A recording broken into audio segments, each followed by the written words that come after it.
Howdy, howdy, folks. Welcome to Babble with Bronies. I am your host. My name is Everlasting Joy, and of course, along with my good friends Twilight is Magic and Mr. Ben, we'd like to thank y'all for coming. All right, got a lot of good stuff this week, folks. A lot of good stuff in the art and music department. Anyway, what was it I was going to say? Well, we'll get started. First of all, just a slight announcement. I'm sure you guys probably saw it in the... Wow, this is a quiet chat today. Oh, well. Anyway, this coming Wednesday, the 22nd, we will be having a special Babble with Bronies episode where we will be finally wrapping up our Jay Holler interview. Through a lot of postponement, we finally got a date set. So stop on by on the 22nd. That's this Wednesday at 4 o'clock, same time, 4 o'clock Eastern Standard Time, where we will be interviewing Jay Holler.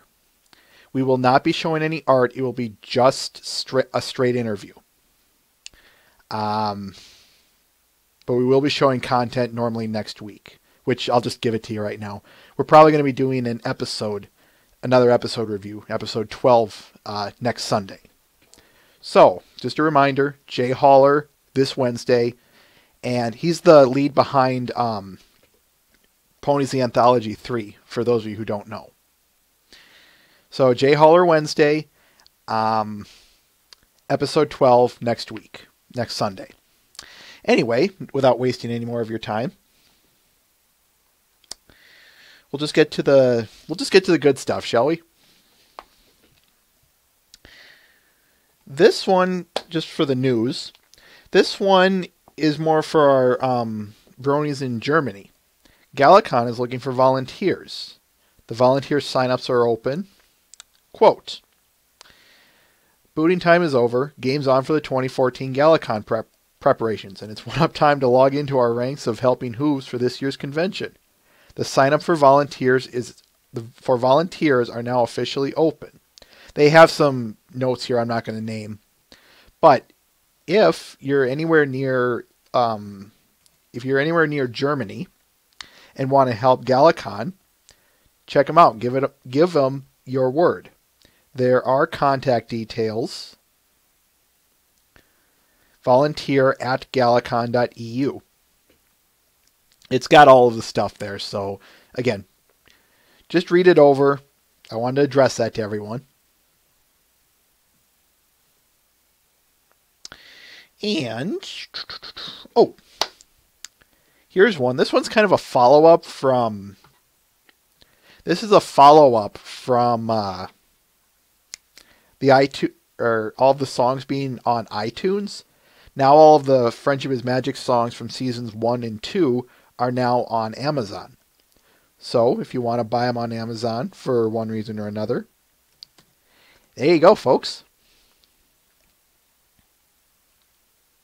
You can buy the entire thing for $8.99. Anyway, pretty quick, moving on. And this one I saw because, it's just for the first 2 for now. I'm assuming they'll be adding the 3 and eventually 4 whenever the licensing gets out there or something. I don't know. But anyway, this one was just an interesting piece that I thought, you know what? I want to show this one. Fortunately, I couldn't find it on anywhere except EQD, but I digress. Anyway, in honor of the Year of the Horse, which is coming up really soon here, the Chinese New Year, they have giant pony statues out in China. Just trying to read it and see if not really much we can really say. But yeah, these giant statues were placed outside of, I don't remember where they said.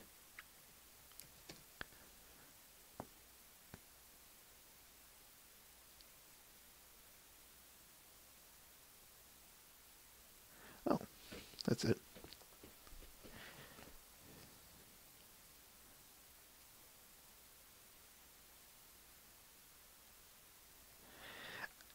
let me just point something out to you guys right now. These past 2 weeks have been nothing but chaos for me, to put it one way. So, yeah, I know I'm going to be missing a lot. In fact, what was it I was going to say? I didn't say because you guys didn't really care, but the point is that, yeah, Matt, I knew I was going to miss something. Anyway,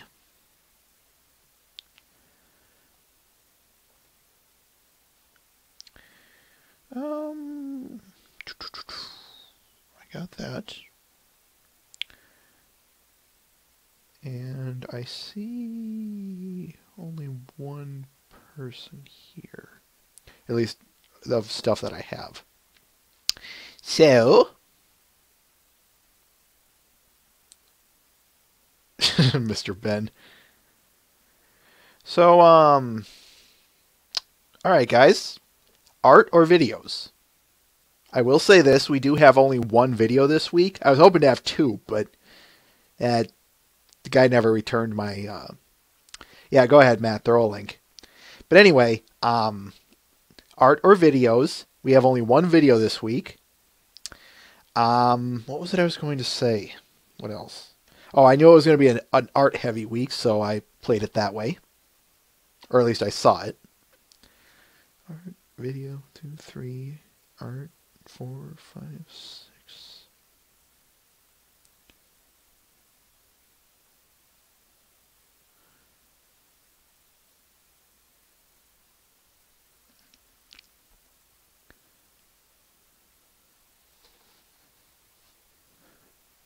I think it's pretty darn clear by this point, folks. We're going to the video. What you listening to, son?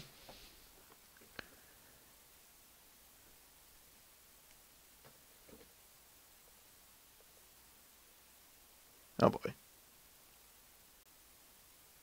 Yeah, forgive the lag there, folks. Anyway. So our only video, well, I'm going to just kind of point this one out for you guys.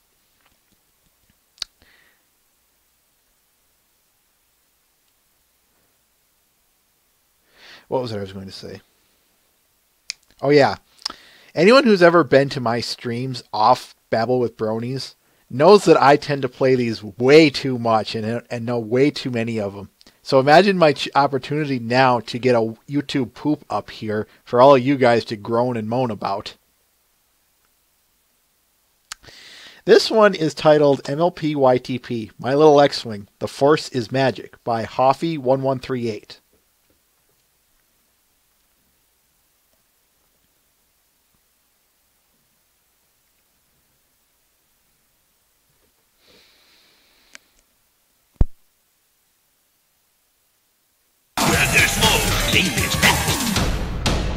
YouTube poop.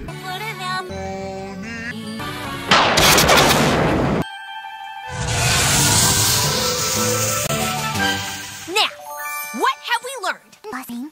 Right. So now that you know, let's hear one. Ugh, louder. Louder!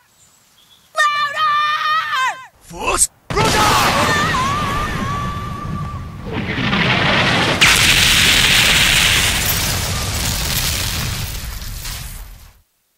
My little baby. Nope. My little tiny. That's not it. My little beanie. That's still not it. My little pony. What? Okay, seriously, if I can't do this right, I might as well quit this white TP right now. Alright, let's give it one more try. My little Basney. My little Basney. Oh, that's better. I used to play for fun, please.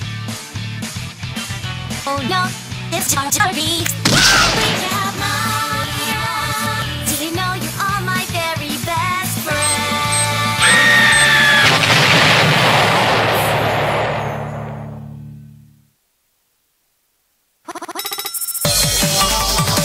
Yay!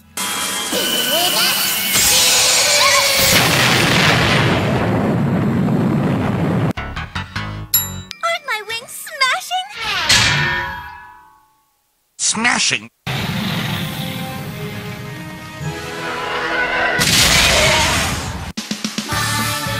We better move on.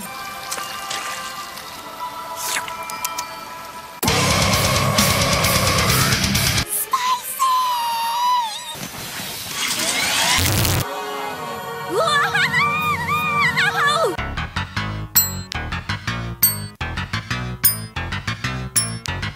Enough. I love Double 7. Barrel roll, barrel roll, barrel roll. Barrel roll, barrel roll, barrel roll. Phase 1.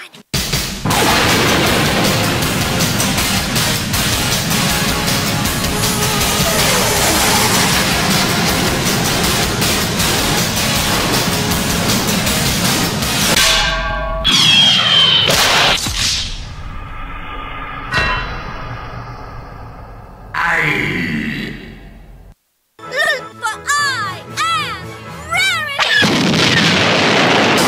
Spread 5, I'm going in.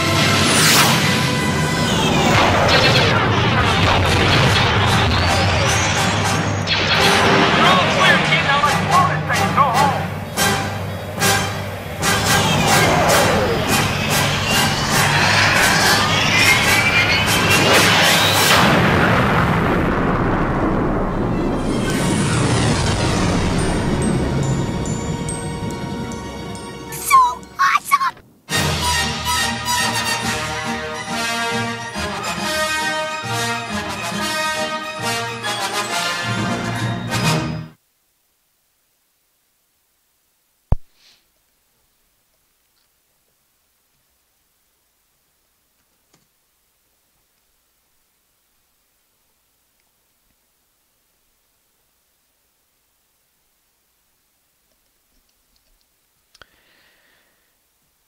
Just gonna kind of quietly ease out while you guys enjoy this.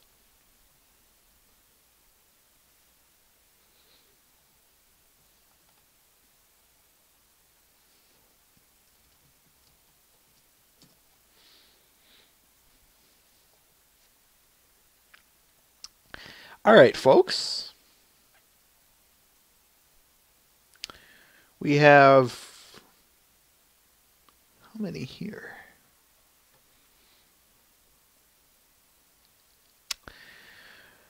All right, moving to the art. And since he is here,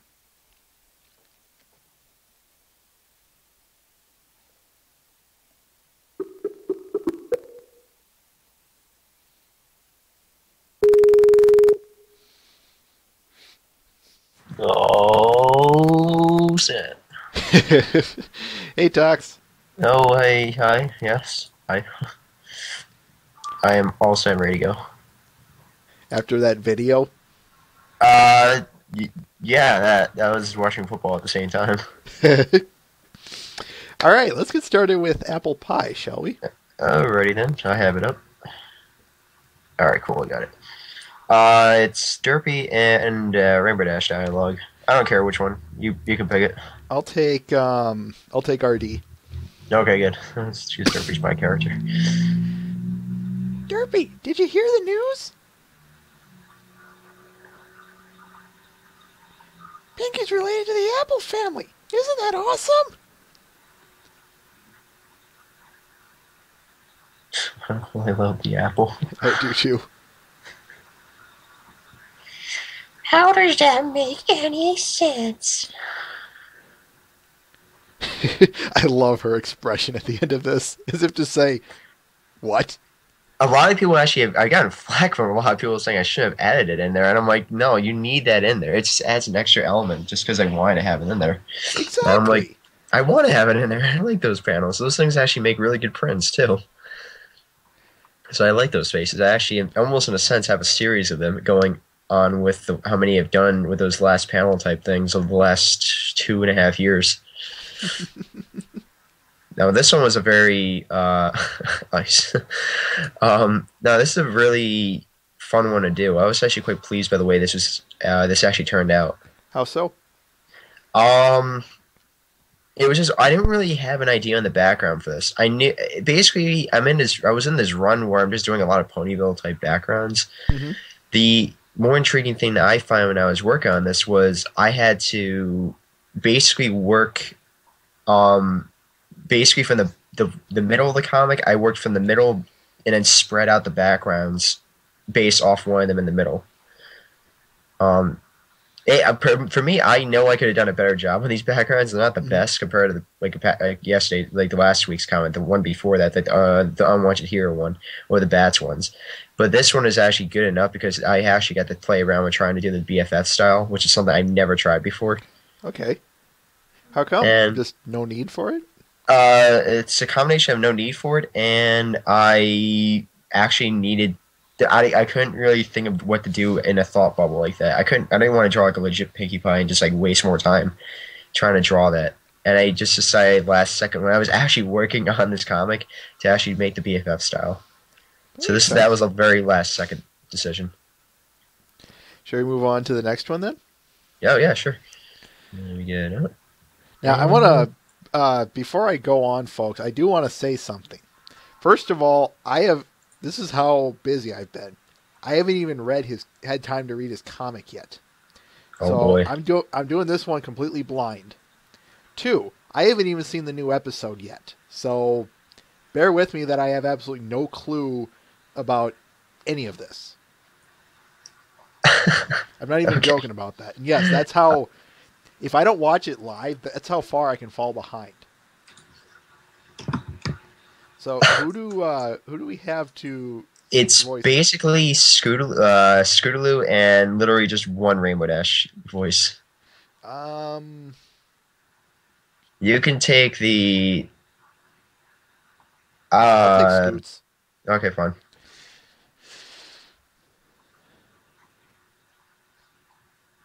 Oh, dang. If only I joined the Cloudsdale team.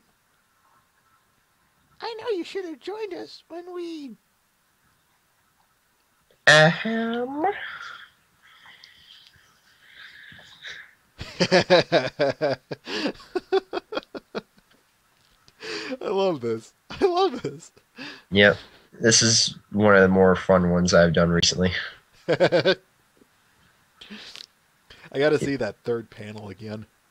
The one where The figurines. the figurines. Oh yeah, it's the same BFF style. But if you look a lot of people have been telling me why did I not just do legit dolls with these things. Mm-hmm. If you look very closely in the wedding episode, the wedding topper things that Spike is playing with, those are actually what I like to call the basis for dolls like those. Sure. So I decided to go with that style because it's much easier for me to work with it. And I never tried doing a Rainbow Dash and a Derpy one. So if I ever wanted to sell both those, I could theoretically do it. But I haven't decided if I'm going to go that far. I like this. Yeah, I'm now getting those scenes from the wedding episode of now Kiss kind of thing. Mm-hmm. I know that might not be your thing, but I'm sorry. I just can't help but go there. It's all right. It's actually I was quite pleased though with how it worked out because Ice Sticker and actually figured out a little bit how to make the dialogue work because we were trying to figure out like how to make me and him were getting confused a little bit on how to make the dialogue for the first 2 panels work. And we literally were thinking, like, I remember when this whole comic was done, we were trying to make the entire, we couldn't think of a good title, so that's the best one that we got from it. So it's kind of a weird one how we were going about that one. But no, I was actually quite pleased with how this came out. It was, the weird thing for this one is everything that you see in the first 3 panels, that was literally blank panels. By the time I got done, I actually literally did panel 4, panel 5, panel 6 in order. Over 2 nights, and I had nothing. I had literally absolutely nothing. There was no pony character, nothing. Absolutely, they were complete blank panels that I left on the first 3 panels with all the balls and stuff like that. So I literally was making it up on the fly. How to make those basically just dialogue and whatever should be in there. I made those up on the fly. That's awesome. It was awesome, but then I really was like. It literally was like that was one of the more challenging things I had to do. I should have never have done that because I didn't. The dialogue that I had initially for this it changed constantly. Mm-hmm. even though I knew what the comic was supposed to be about. It works. That won't happen this week though. That won't happen for the next week's comic. I already have that written down. It's the first time drawing a certain character in 2 years. I've never tried him. Now I'm officially trying him. Oh, I know who. You It's said it not- in your journal, but I'm not going to spoil it. I don't care. You can spoil it. I don't care.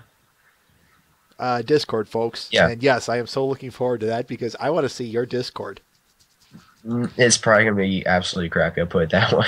I can guarantee you right now. The first time I ever draw some new character, especially one as complex as that, and I had to put him on a bed scene or some type of couch scene, I have no idea how that's gonna turn out. I can get away with drawing half his body. I know that, but it's like I am actually literally nervous as hell trying to go into this. He's the only thing I haven't drawn right now. I've sketched up everything else for the comic. I just haven't done that yet. Wow. All right. Yeah, because I'm freaking out about it. Well, anything else? Not that I can think of. I don't think there's anything. Unless people actually have a thing or something like that. Oh no, Discord's not gonna be into BFF art. That'd be really. Good lord.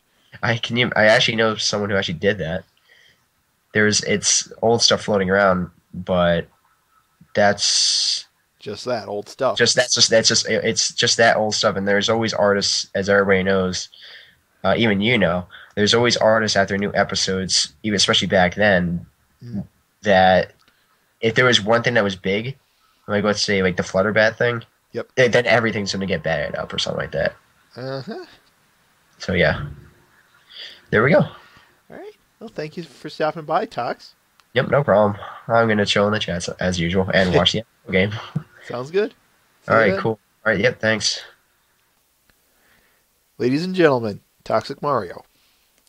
Now, before we get to another one who is on standby for call, I do want to go to another one first. Sorry about that. Oh, but which one? There are a lot of good ones and a lot of different ones this week, folks. Okay, we'll go with this one.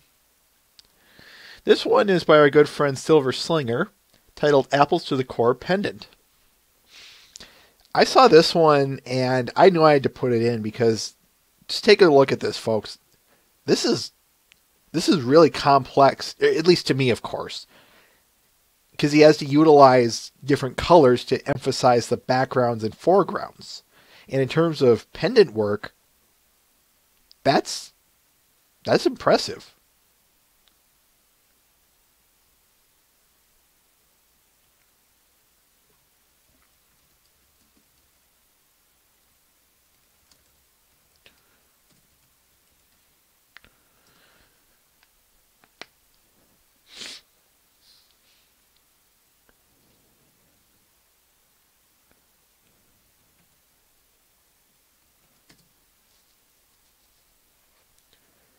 Yep, I'd say that's not a cheap piece there, Tox. But yeah, you're right. Matt, 1 out of 10 would buy again.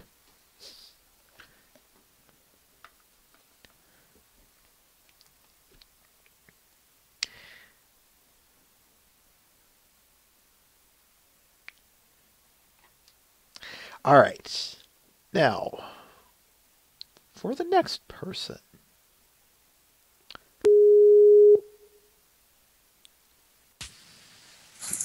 Vest? What's up, babblers? Hey. How y'all doing? So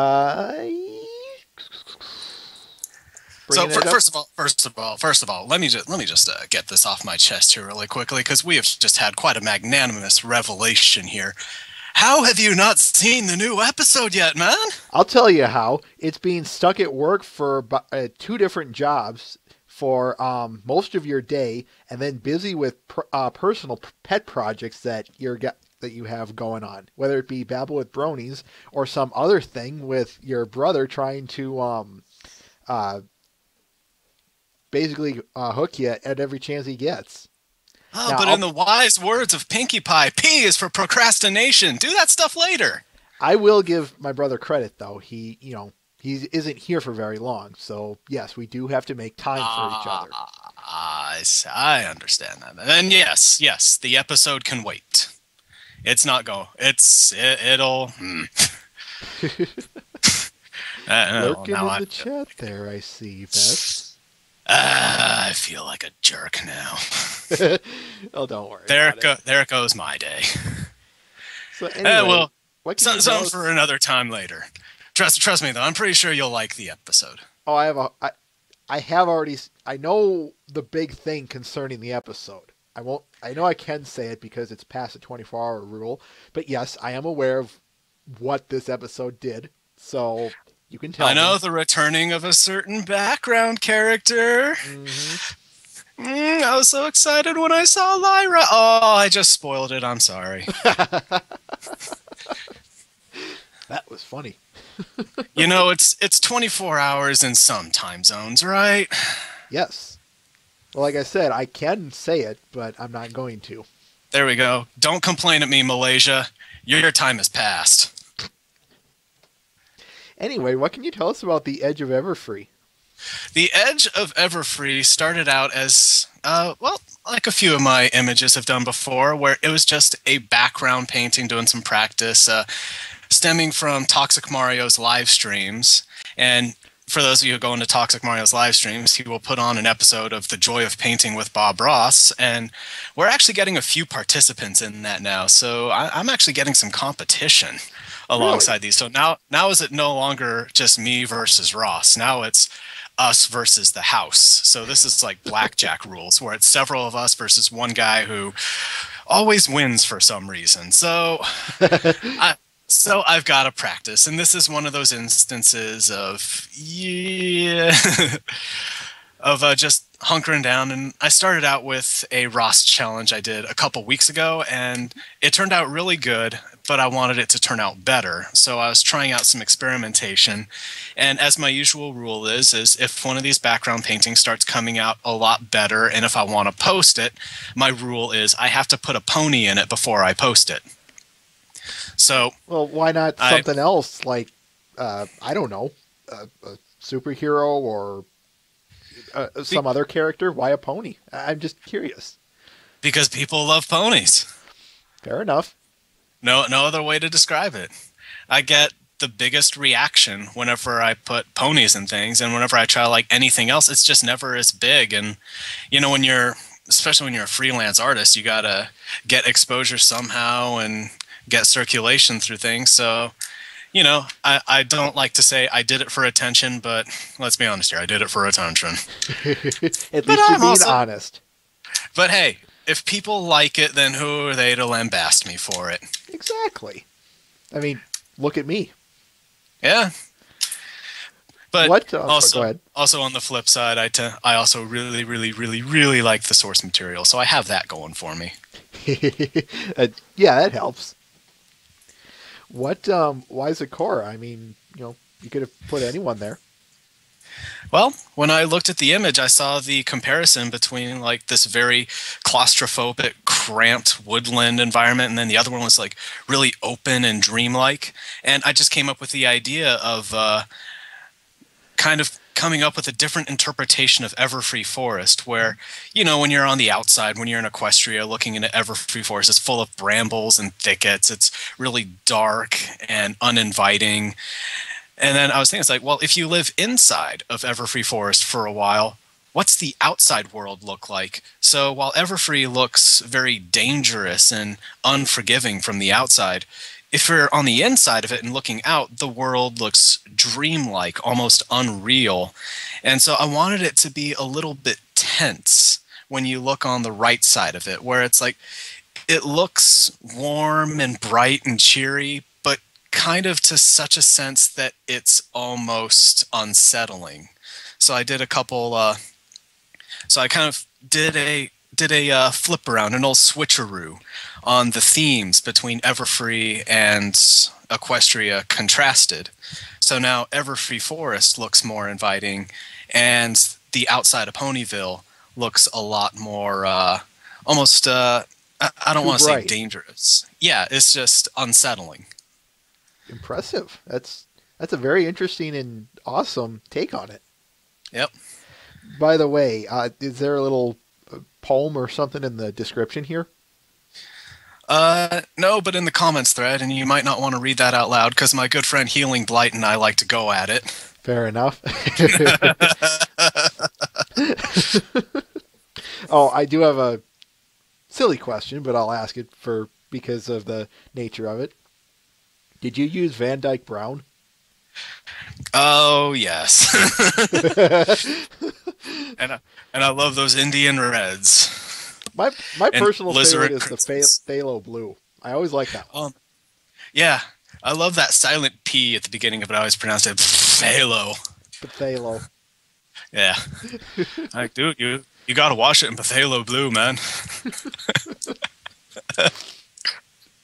Oh. Anything else you can say about this? Just the usual stuff of thanks everyone for liking it and for inspiring me to continue to draw ponies because, if it weren't for you guys, I don't know. I'd be feeling very alone drawing these things. I like that. Yep. It makes showing it here all the better. Mm-hmm. All right. Thank you for stopping by then, Mr. Vest. Oh, thank you for the feature. You're welcome. All right, take it easy, babblers. Take care. Ladies and gentlemen, The Edge of Everfree by Vest. All right. I got a lot of cute ones here, too, like this one. This one's titled, I'm Not Sleepy, by Daniel Splatter.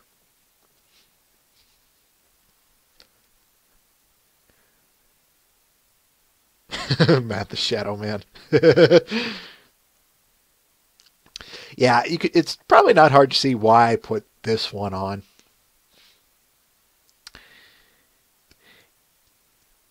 Those pajamas are absolutely adorable on her.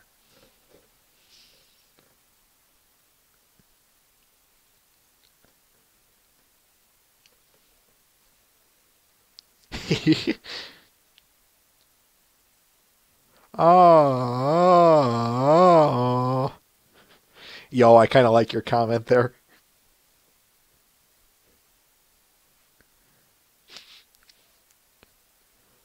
Do I go with the MXC line or do I not, Nitney Discord?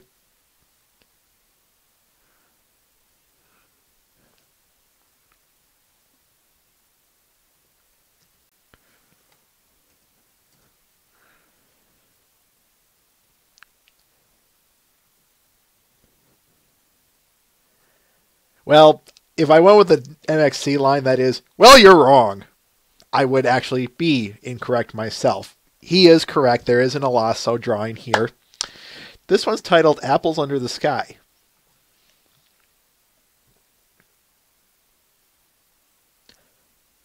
The thing that I really liked about this one was I don't think I've seen him do a dark or a night type of scene. Maybe I have and I just don't remember. So bear with me, Alasso, if I missed this one. But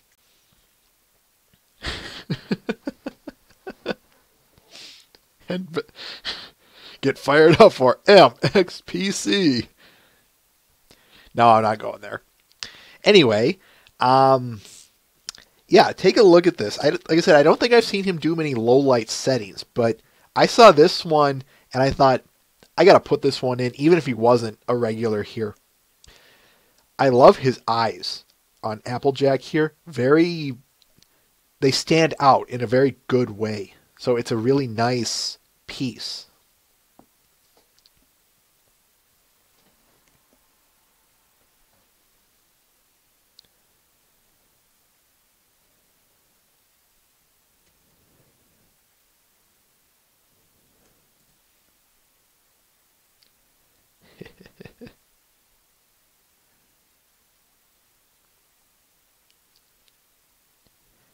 Symbolism. Okay. Which one do I want to go with? Okay, let's go with this one. This one is titled Alitwi by Zizas. Hope I pronounced that correctly. Yeah, I'm going to kind of just let this one sink in as well. But I will read the descriptions. First, commission info is on his page. It's a secret commission. She is not for sale. But, as he said, there is commission information. They're closed by the looks of things, though. So, for now, we're just going to have to enjoy the plushie. But, yeah, if you're interested in the plushie and whatnots, just keep Zizas here on your radar. Obviously, as it says, his commissions are closed, but anyway, yeah, you can see why I picked this one up. I love the socks and scarf that go with her on this one. The coloring and the stripes just really bring a cute accent to Twilight already. Really cute.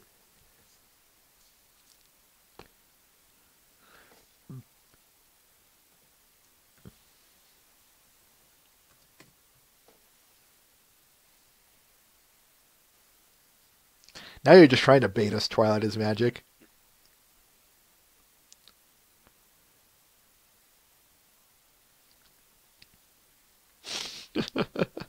You are positively wicked. Alright. Save that one for a little later. Oh, we haven't had a comic in a while. I'll do that a little bit later. Okay, I'll go with this one. This one's titled The Foolish Mare by the Keyblade Pony.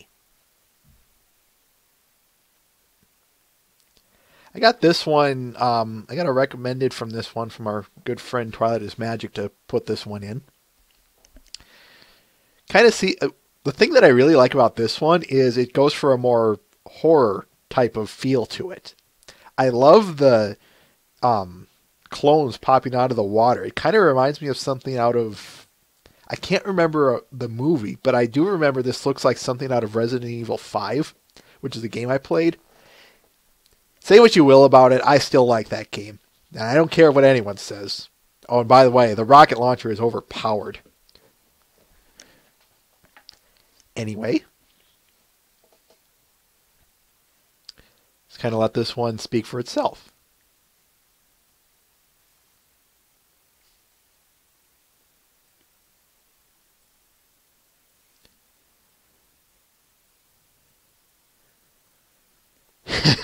We have returned for revenge and fun, but mostly revenge.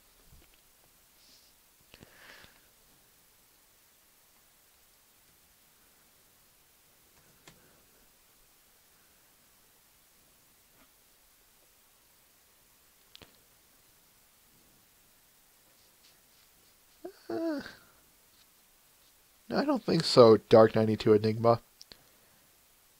Maybe it is, maybe it isn't. So bear with me on that. Anyway. Maybe that was it, Diamond Heart, The Grudge. I think that's the one I'm thinking of. Alright, this next one is by our good friend Assassin Monkey, and I was kind of hoping he'd show up, but that's okay. Titled To the Apple Core. By the way, Vest, if you're listening to this, I did see his new piece, and yeah, that's going to be going in here. I can promise you that. Cheerily Retro, I already put the link to the Zecora art in. Just scroll up. If it's not there, fine, I'll just post it again. Anyway, this one by Assassin Monkey. What do you guys have to say about that?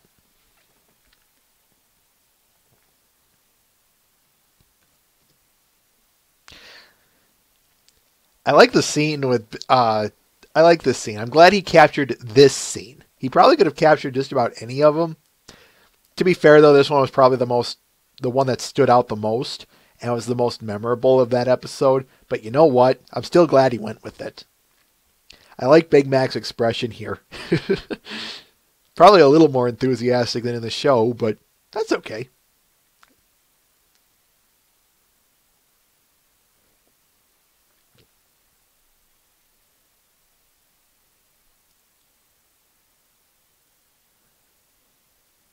Really?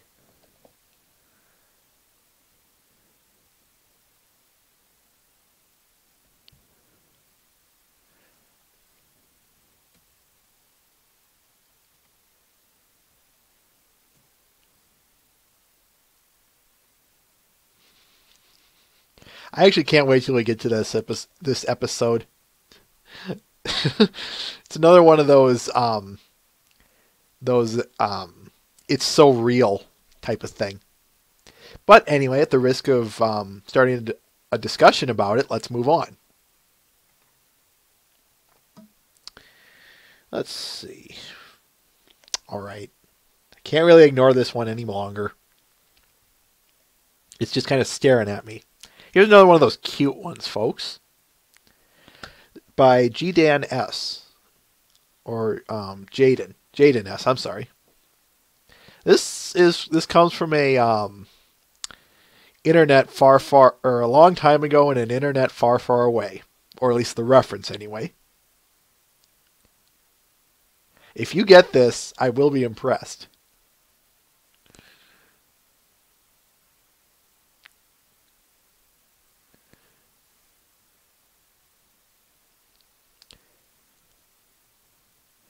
Cat.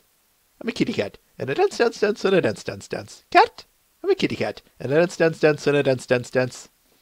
There. You got it. Happy now?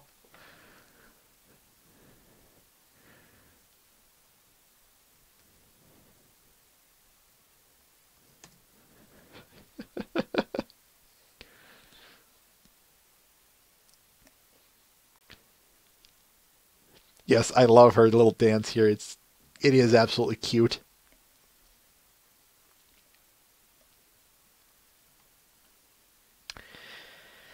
Alrighty then. Let's get a comic in. I haven't done one of those. Let's see. No. Let's see. Okay, let's go with this one by Takio the Enigma, titled MLPFIM, Dare to be Stupid. I will thank you all to avoid spoilers before I go on with this one. Insert your Godzilla roar here. Grrrr! Dare you do? Why do you always put yourself in crazy situations? I'm just a real curious pony, that's all. Look at that! It's Cerberus, the legendary hound of the underworld. The guardian of the gates of Tartaros. With its 3 sets of gnashing teeth, it can devour anything smaller than it in seconds. Wonder what's behind the door. Wow, look at these buttes. It's the poison joke. The strangest of plants from the Everfree Forest that give nasty side effects to any pony or anything that comes into contact with them. One touch and who knows what'll happen. I'm gonna eat one. I like that. I'm gonna eat one.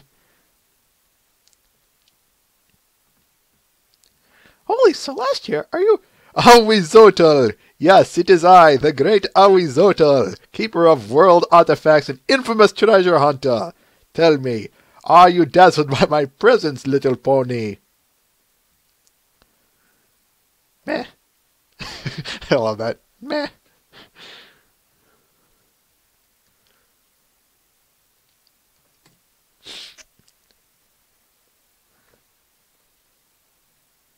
Mr. Pat, that's terrible.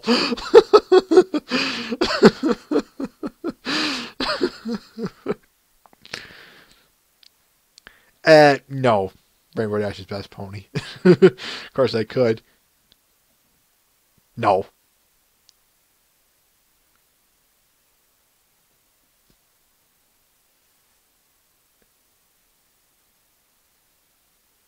Yep, I gave it. All right. Okay, let's go with this one.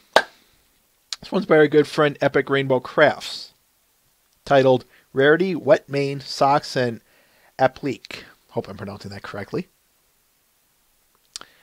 Quote, so, well, this rarity has been in the making for quite a while now. My first ever try on applique and embroidery without an embroidery machine. Let me tell you, it's been a pain.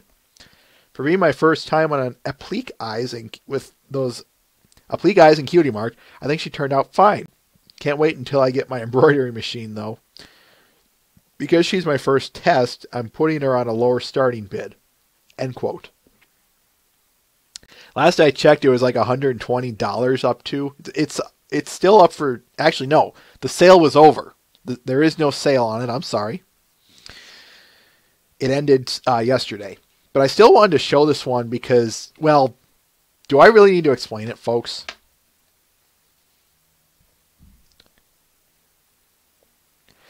I don't think I've seen...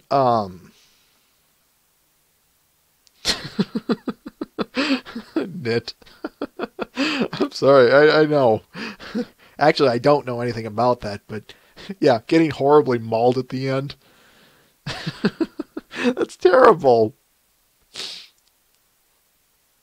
Anyway, I don't think I've seen a Wet Mane Rarity plushie, or at least it's been a long, long time. So to see this, especially like this is good quality, Epic. I don't care what you say that the eyes and cutie mark don't look good. The mane itself is what sells it in my book. It's really pretty.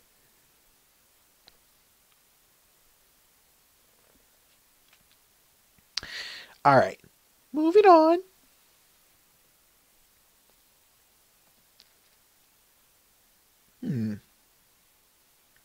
One, two, three, four, five. 5 pieces left. We're still on half decent time. This next one is by our good friend Citra360, titled The Apple and the Pie.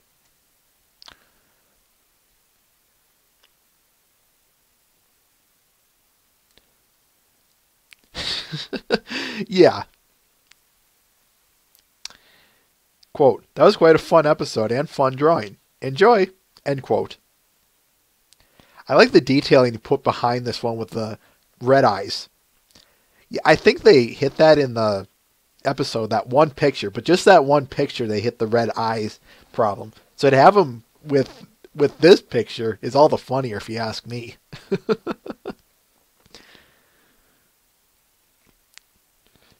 Don't you hate that when you're trying to take a picture and you did the flash and then, you had the camera flash and then you get this? Which is why you don't want to use the flash if you can help it, folks. Take it from me. Okay, Rainbow Dash's best pony. Okay.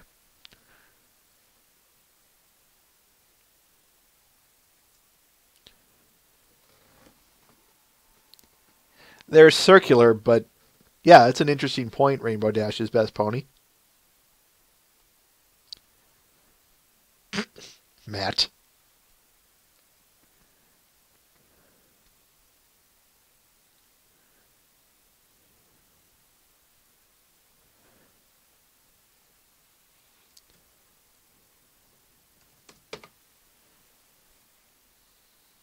You might enjoy them, Tox. You really would. I give them a chance, I say. Anyway, moving on. I want to end with that. Let's go with this one by by a new person titled Through the Canyon by Iguano Dragon. Forgive me if that sounded rude. I wasn't trying to be.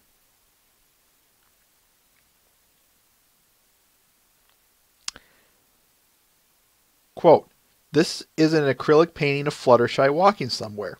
Where, do you ask? Perhaps the end of the world, where souls are shown the truth. End quote. This was another one I got recommended by from our good friend Twilight is Magic. And yeah, this was one of those, I had to put this one in. If I recall right, I put in the comic that I noted, or the comments, that the scenery was very pretty. and it really stood out, and I like that. Dark 92 Enigma. And I liked that the scenery stood out while Fluttershy was kind of de-emphasized. I like that.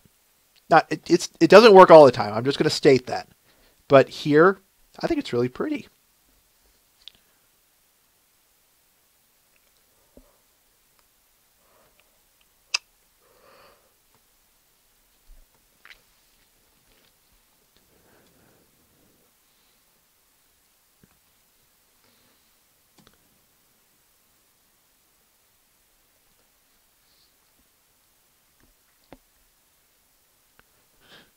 Everyone's just slowly trickling in here. All right. Let us move on. These next two were part of a series that I don't remember why I never got to them. But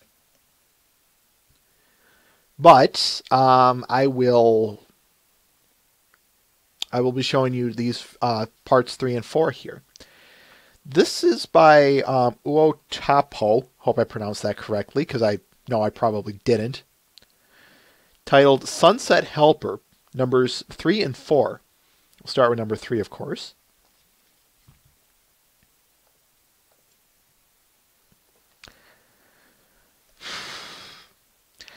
What this is a series she's been doing on Sunset Shimmer after the movie, and how it's kind of as it says, she helps along with the other 5 doing stuff with them. It's actually a really good series, folks. I suggest you check not only her work, but this work out. This one, yeah, Twilight is Magic. I'm going to have to go ahead and agree with you on that one.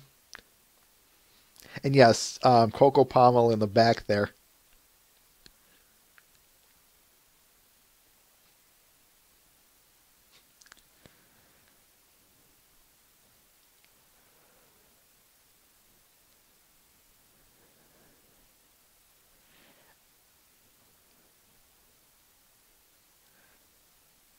Yeah, people have been noting that the dress looks really good on Sunset Shimmer. I agree.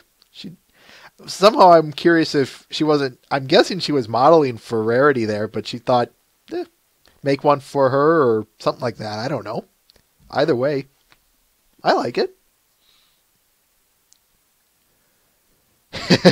That is an interesting thought, Matt the Shadow Man. That really is. But then again, there's a saying that's repeated around not only Brony State here, but around where I've been. Man plans, God laughs. Where do I go? What do I mean by this? You never thought you'd be saying that, and yet here you are.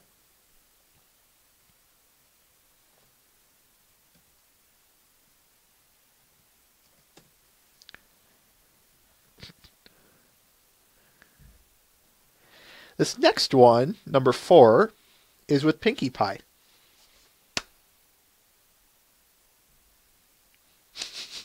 I'll zoom in here a little bit, but I just want you to get the full screen first.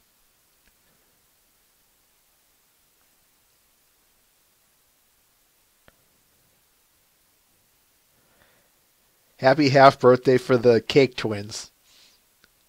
All I can say is getting her cheek pulled like that. Ow. Ow. Ow.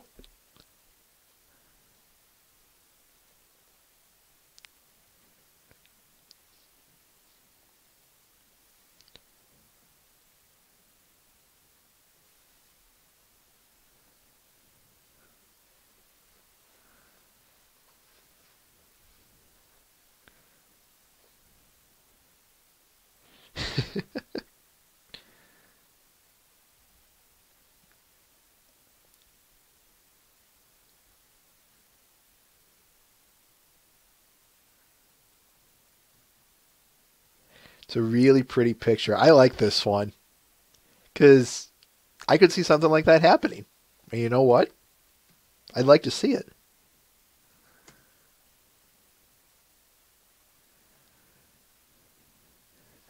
Poor Rarity.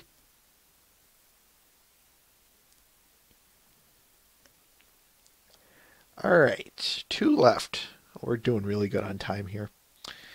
This next one is from a guy by the name of Dragon Ataxia, titled King Sombra Sculpture. Here's another one from Twilight is Magic, folks, so thank him for that. I'm just going to kind of let this one speak for itself, but what I will say about this one is, yeah, not hard to see why why I put this one on. It's a really interesting sculpture. I have not seen a King Sombra sculpture myself, so it was really, really a good treat to put this one in.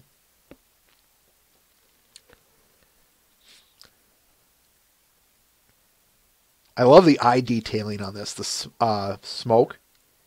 Dragon did a good job of highlighting that.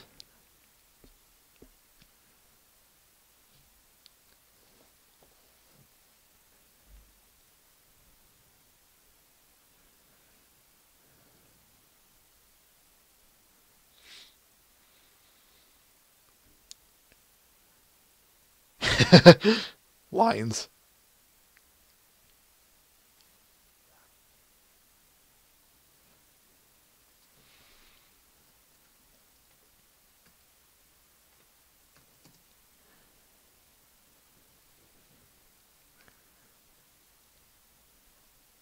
This is what it should be, Dark 92 Enigma, right here.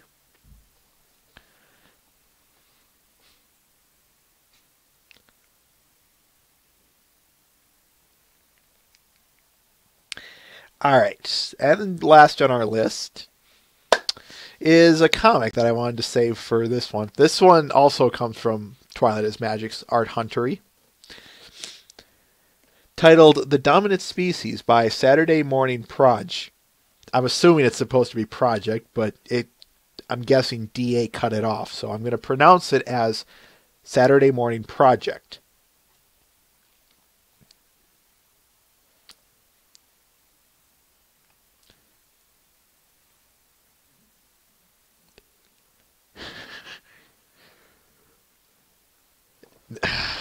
I really hate doing sound effects because it just falls under, really, do I need to? Rock! Biff! Enough!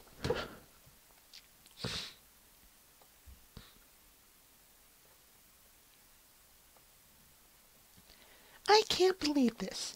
I leave you for 5 minutes and you're already fighting each other. I've seen tadpoles behave more maturely. I would feel ashamed if you, in fact, if I were you, I would feel ashamed if I were you. In fact, I do feel ashamed of you. And what's even worse, you've destroyed everything around and nearly harmed my friends. Fluttershy dear, you don't have to drag us into this.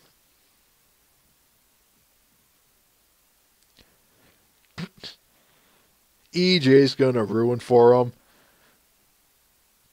I can't even finish the song. Darn it. But yeah, Dark 92 Enigma. Listen to me, you rowdies. As long as you live here, you're going to have to behave yourselves. Do you understand? I said, do you understand?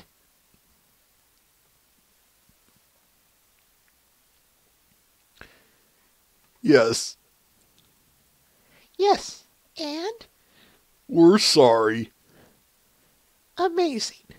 Yeah, totally. I had no idea Fluttershy could speak Japanese. Cue the Pinkie Pie rim shot right here, folks.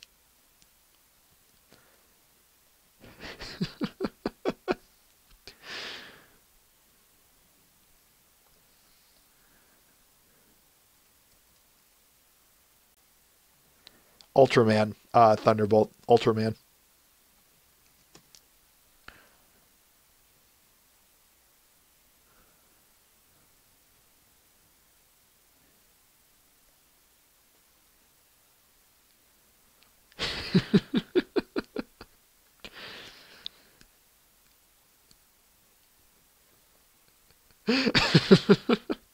Yeah, not hard to see why this one got put in.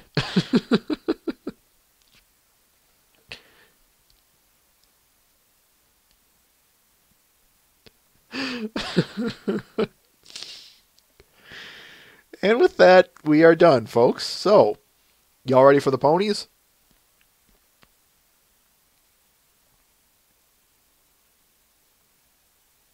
I don't know why the connection has been so crappy. I apologize for that, folks.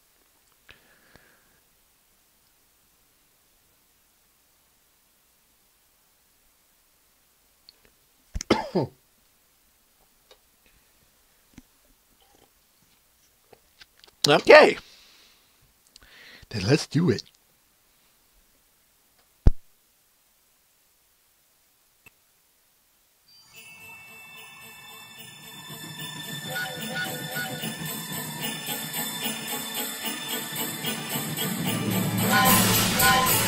We're getting closer. I can hardly wait. I'm so excited. I feel like shouting. Woo-hoo! Candlelight, here we come. Oh, I do hope I look festive enough. There it is.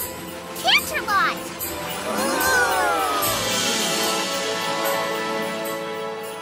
Oh, isn't Canterlot wonderful this time of year? Yeah, I wish it was Hearth's warming eve every day. There's so much to look at. I feel like my darn eyes are gonna pop right out of my head. I have an idea. Let's play I Spy with my little eye as we walk. I'll go first. I spy an 8-foot candy cane. I spy a snow pony. I spy some pony eating a gingerbread house. It's me!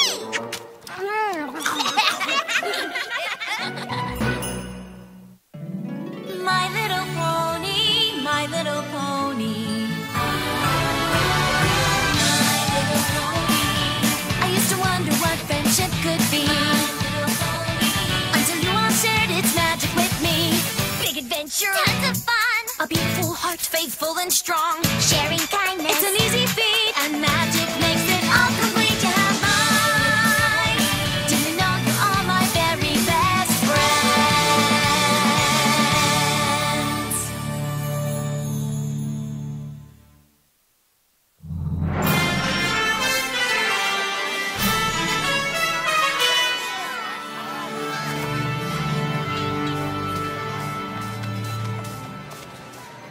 I can't believe that Princess Celestia chose us to put on the most important play of the season. Do you guys know what an honor this is? For all of us? Oh, I wish she hadn't honored me quite so much. I can't go on stage. I don't want every pony looking at me. Fluttershy, darling, there's nothing to feel nervous about. No?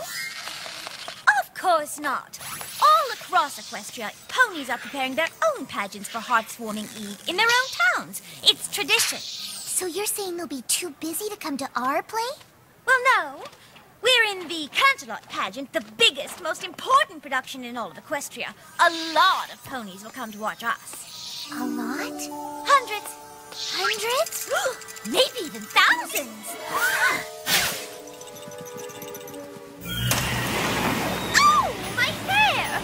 Applejack, be a dear and shut those windows, will you? Rainbow Dash! Rainbow Dash! Thank you! Thank you! It's a reenactment of the founding of Equestria. It's not the Rainbow Dash Show. Well, it should be the Rainbow Dash show. I'm the star. Fluttershy, you've got to come out of there. Curtain in 2 minutes. Twilight, let me handle this. My hair! The Hearth's Warming Eve pageant is about harmony and friendship. Shut the window!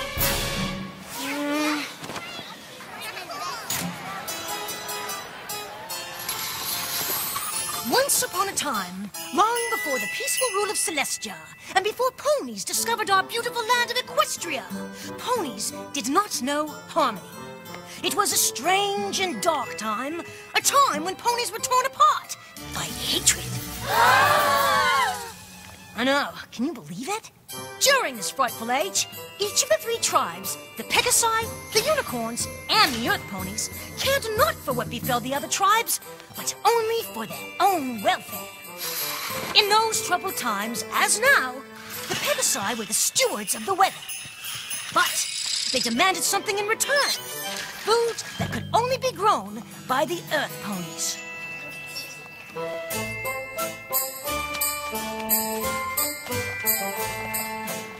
unicorns demanded the same.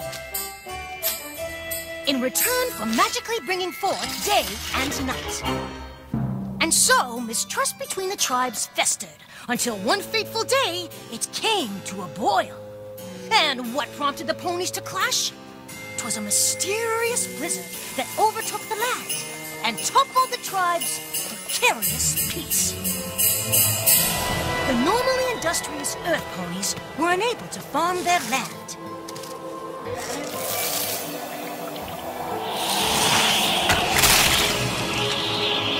The earth ponies were freezing. The home of the Pegasi fared no better. The Pegasi were hungry. And the unicorns were freezing and hungry. Even the unicorn's magic was powerless against the storm.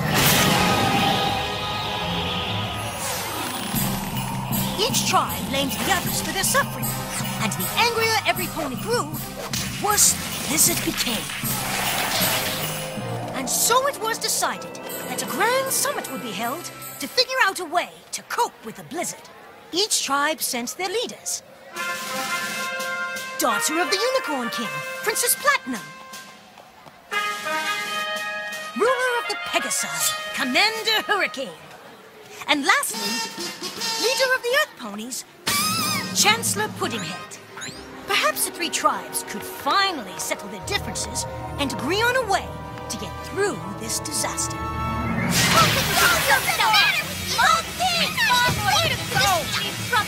All I want to know is why the Earth Ponies are hogging all the food. Us? We're not hogging all the food, you are! Oh wait, you're right, it's us. Well, it's only because you mean old Pegasuses are making it snow like crazy! For the 100th time, it's not us! We're not making it snow! It must be the unicorns! They're doing it with their freaky magic! How dare you! Unlike you Pegasi ruffians, we unicorns would never stoop to such a thing. Humophobe! Well, if you non-Earths are gonna stop using your weirdo powers to freeze us all, then I'm just plumb out of ideas. What a shocker! An Earth pony with no ideas! Commander Hurricane, please cease with the insults! You're not the boss of me, your royal snootiness! I beg your pardon. I am a princess. I won't be spoken to that way. Well, I'm leaving first. No, I'm first. And the blizzard raged on. So the summit of the tribes did not turn out as well as hoped, and the three leaders returned home to lick their wounds and basically complain. Attention! Well, aren't you curious about how it went? Oh, Commander Hurricane, sir, how did it go, sir? Horribly! Those other tribe leaders are so disrespectful! Don't they realize that we are a mighty tribe of warriors and should not be crossed? We have got to break ranks with those weak foes! Clover the Clever, I need you! Yes, Your Majesty. Did the other pony tribes see reason as I predicted? Those other tribes are impossible! I, for one, can no longer bear to be anywhere near those lowly creatures. The unicorns are noble and majestic. We will no longer consort with the likes of them.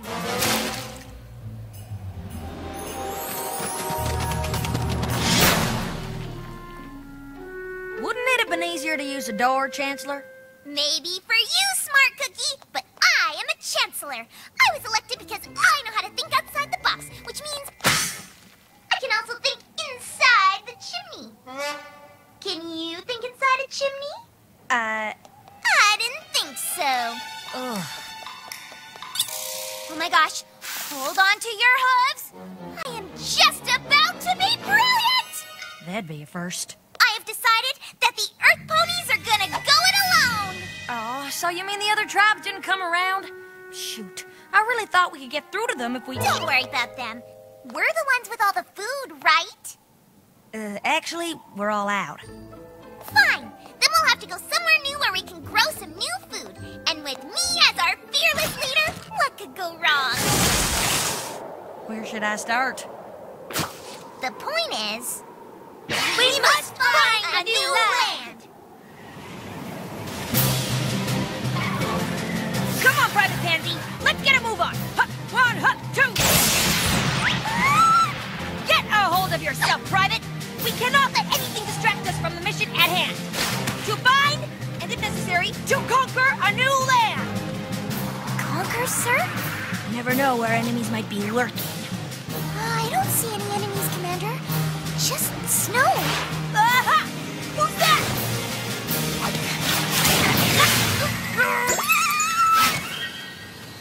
Okay, this is getting old. This is simply taking forever. My hooves are killing me. How long have we been walking for?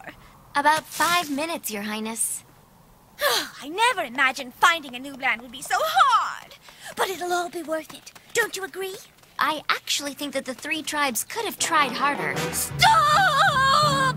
What's wrong? That is what's wrong. Your Highness, it's just a stream. We can cross it easily. I refuse to get my gown wet. I have no intention of arriving at my new land looking like a bedraggled earth pony, or worse yet, a rough and tumble Pegasus. I, for one, have no intention of stooping down to their level. On the other hand, I have no trouble watching you stoop down. And do watch the gown, darling. It's worth more than all of the books in your library.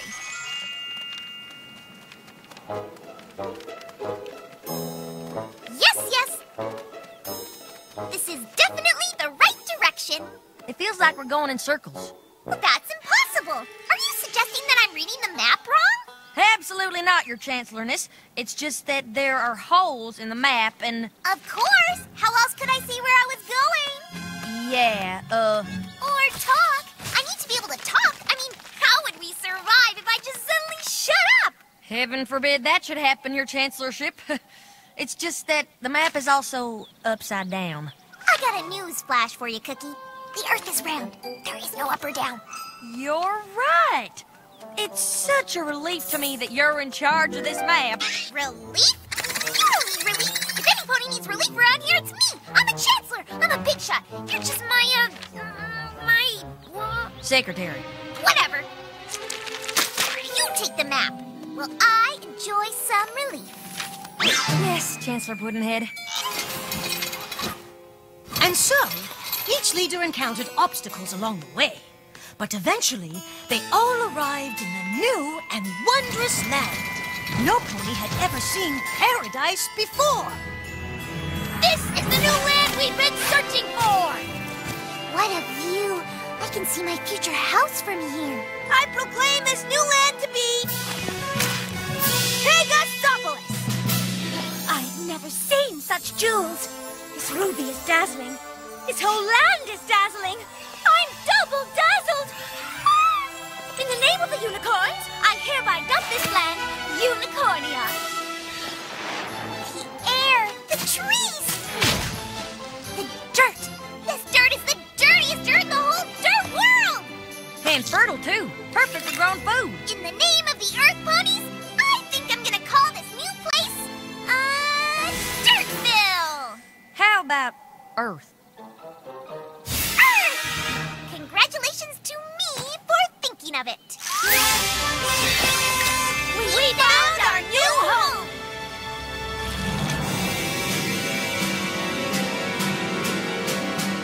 I planted my flag first. Did not. Did too. I planted mine earlier than first.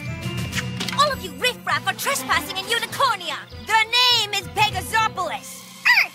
Pegasopolis! Unicornia! I say we fight for the land. May the best pony win. That's barbaric. Clover the clever, throw that root into the dungeon. What dungeon? Look, perhaps if we all calm down. I agree. Let's all calm down. I vote for calm. I'll have you court-martialed for insubordination, Private. We settled this on the battlefield.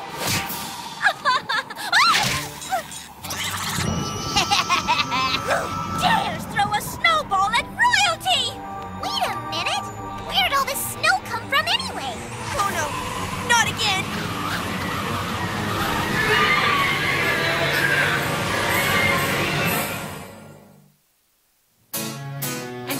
paradise that the ponies had found was soon lost, buried beneath a thick blanket of snow and hard feelings. Instead of beautiful, it was blizzardy. Instead of wonderful, it was wintry. Instead of spectacular, it was snowtacular. Instead of... We get it! Move on! Every pony was forced to seek shelter. They searched high and low. But the only shelter for miles was a cold and desolate cave. And, of course, the three tribes had to share it. And no pony was too happy about that. Please, Commander Hothead. It's Commander Hurricane. Please, Commander, could you just stand back and give me my royal space? You mean like this, Your Highness? Indeed not. You see this invisible line? Private, outline our territory for every pony to see. See this real non-invisible line? No unicorns or earth ponies are allowed to cross it. This is the sovereign territory of Pegasopolis. Clover the Clever? Smart Cookie! I know.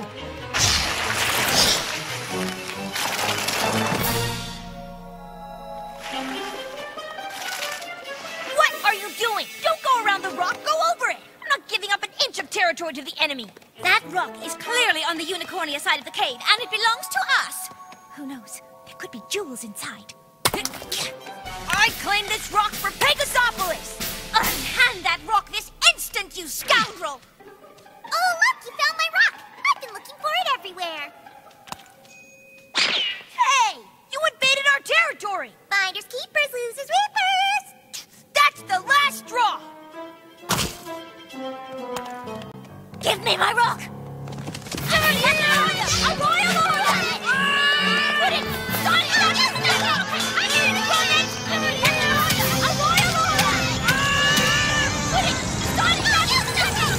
Look, every pony! The entrance! Great! Now there's no way out! We're trapped! You two deserve this horrible fate! You've done nothing but argue and fight with each other!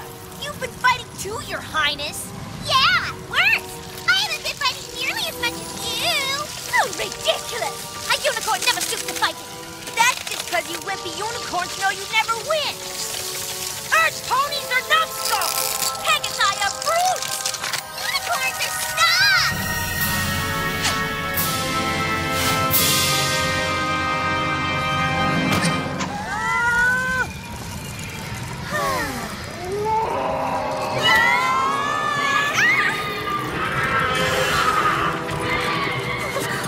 What is that thing? They must be Wendigos. Wendigos? My mentor, Star Swirl the Beard, had taught me about them. They're winter spirits that feed off fighting and hatred. The more hate the spirit feels, the colder things become. Then this is our fault. We three tribes. We brought this blizzard to our home by fighting and not trusting each other. Now it's destroying this land too. And now our bodies will become as cold as our hearts. All because we were foolish enough to hate. Well, I don't hate you. I actually hate Commander Hurricane a lot more than I hate you guys. Actually, I don't really hate her. I just really dislike her. Well, I don't hate you guys either. Nor do I. No matter what our differences, we're all ponies.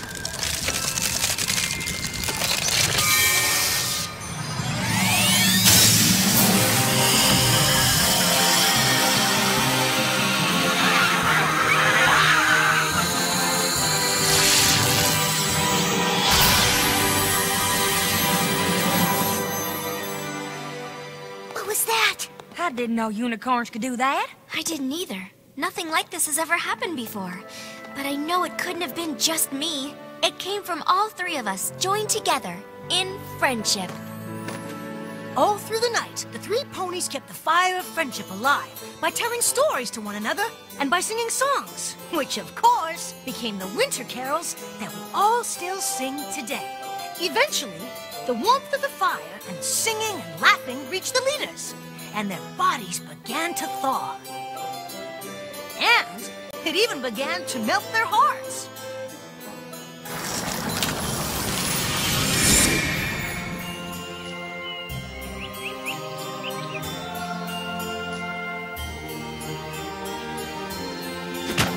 The three leaders agreed to share the beautiful land and live in harmony ever afterwards.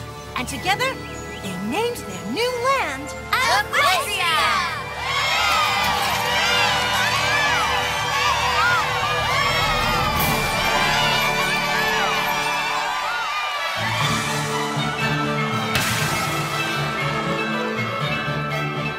The fire of friendship lives in our hearts. As long as it burns, we cannot drift apart. The quarrels arise, their numbers are few. Laughter and singing will see us through. Will see us through. We are a circle of holy friends. A circle of friends will be to the very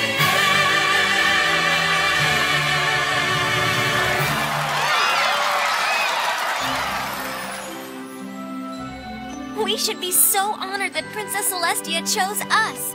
She must really think we exemplify what good friends are. Jack, I thought you closed all the windows. Don't blame me. Rainbow Dash should have flown up there and shut it. After all, she's got wings. Why do I always have to do all the high-up chores? Why can't Twilight use her magic for a change? Oh, well, for goodness sake, stop listening.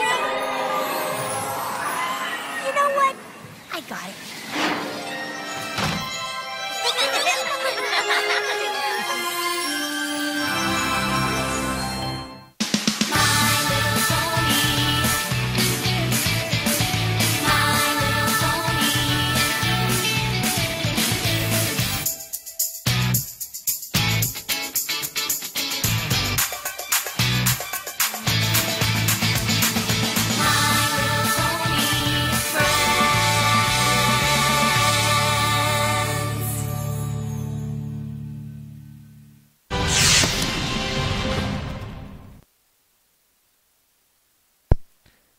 Ladies and gentlemen, Hearthwarming Eve. So, of course, while I get a few things set up here, what do you guys have to say about the episode? You know, first impressions and all.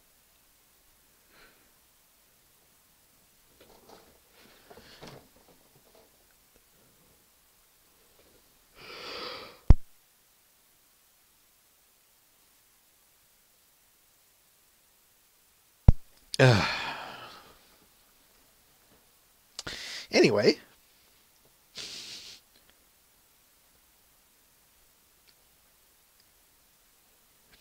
you guys just like making fun of my accent and slurs, don't ya?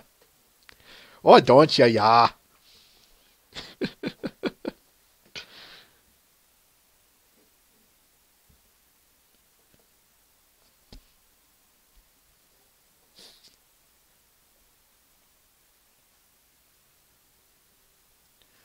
Hold that thought, Tim. I'll be asking you that after this.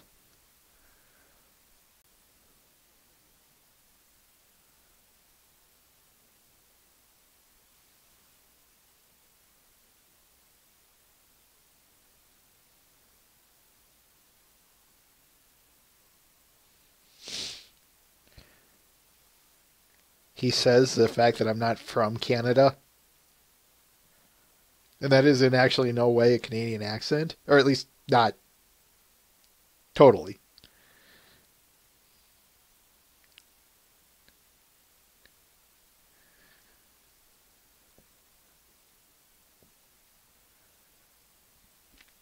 Yeah, as I said in the comments, or before when the episode was starting, I wanted to put this one out by Christmas, you know, back in December. But I thought, I know you guys might not like me jumping around, so I thought we'll just go in order.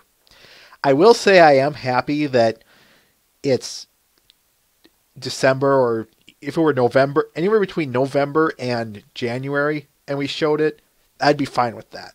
So I'm actually really glad that, in spite of it not being on December, what was that, 22nd, that we still got to show this within reasonable time. So,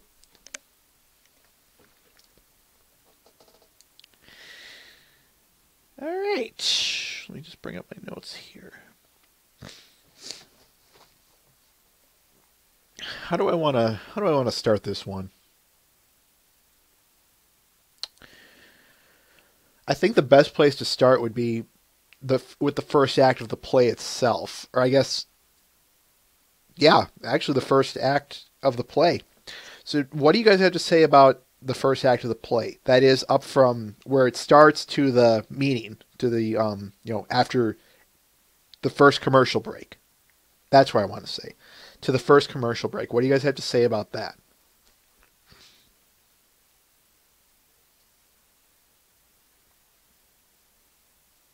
Hold that thought, Thunderbolt. We'll get there when we get to the end.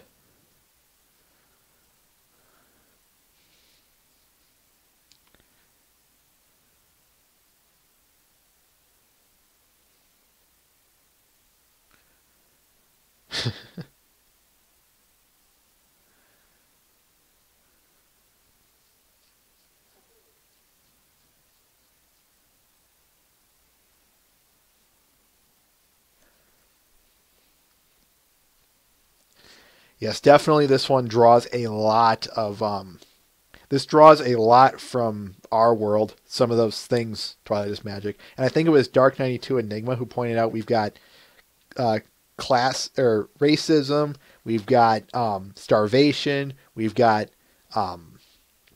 all this kind of stuff in My Little Pony. What a world.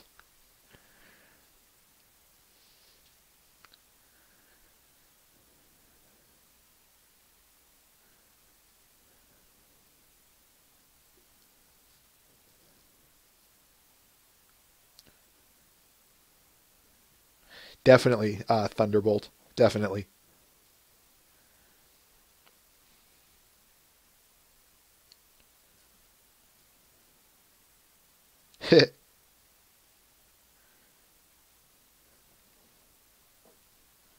Well, there has to be some kind of leadership, Mr. Ben.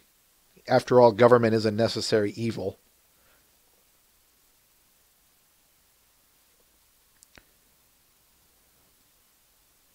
Elaborate on your slavery bit there, Dark 92 Enigma.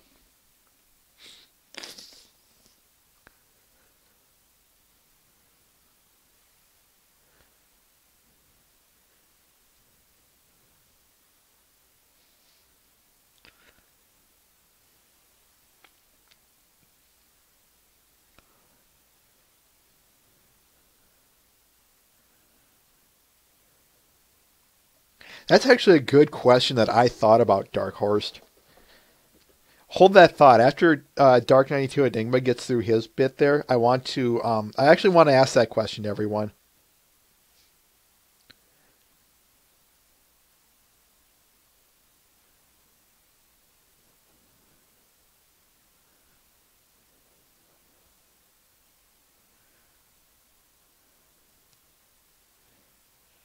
The absence of evidence does not imply the evidence of absence, Thunderbolt.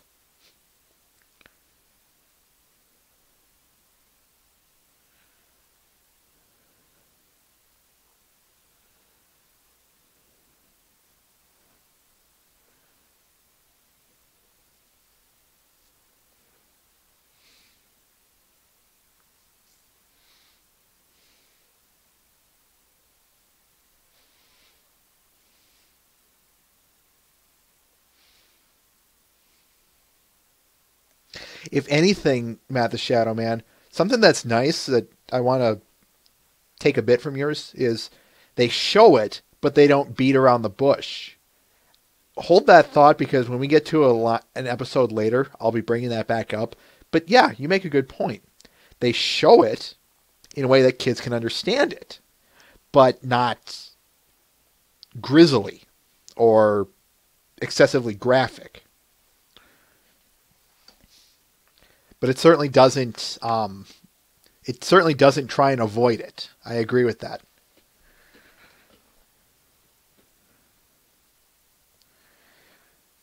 Okay, I see that some of us are kind of moving there, so I will propose the question.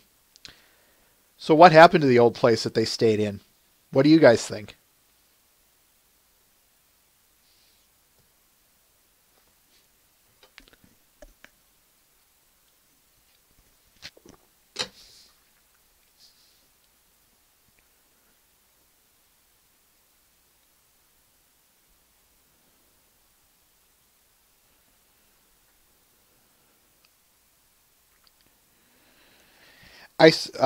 Educational or informative.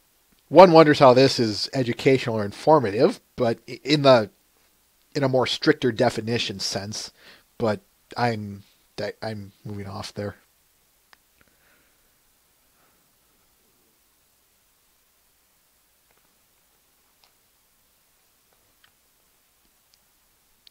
Someone said Crystal Empire. Others are saying it's abandoned. Others are saying Everfree Forest. Yeah, any of these are good. Any of these are good ideas. There's a difference between servitude and slavery. Dark 92 Enigma.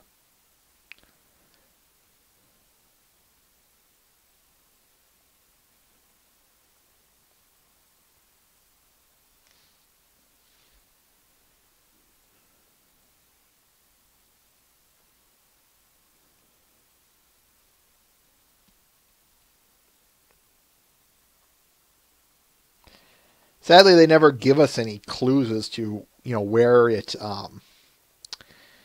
never gave us any clues as to what befell the previous lands. So all we're really saying here is just what ifs and hypothetical situations.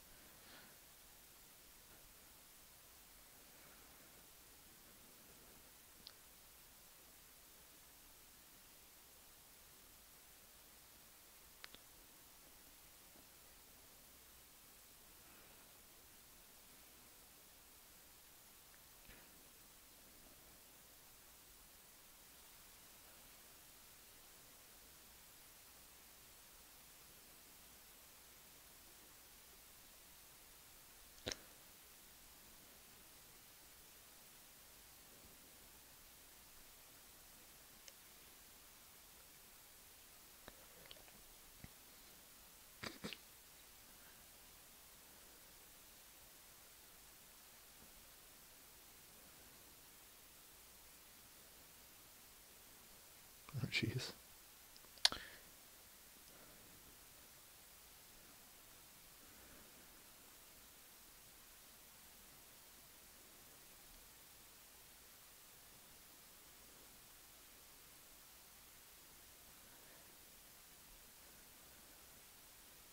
So this is before a lot of things.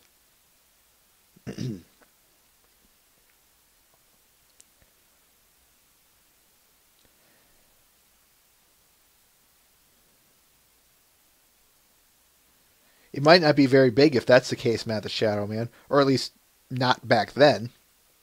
As in, if out there is Everfree Forest type of thing where it's God knows what and it's going to kill you.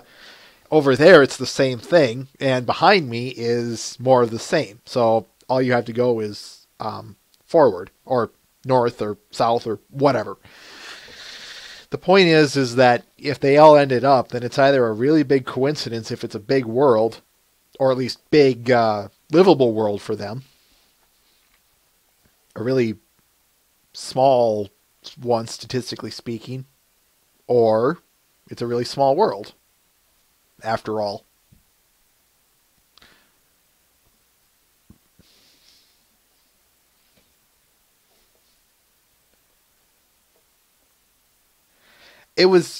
I wasn't using the Everfree Forest specifically. It was just a metaphor that it's unknown and dangerous, and to go out there exploring it is to invite death to be pals with you, to put it one way, Matt the Shadow Man.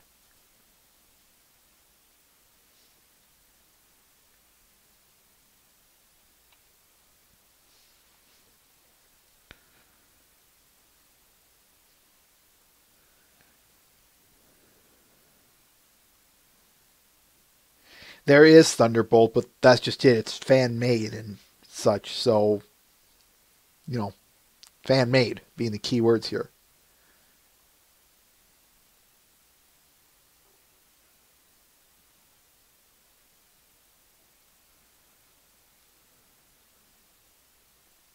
Well, we don't know that, Rainbow Ash. For all we know, like I said, theirs is a small world and it only grew as time went on. We don't know that.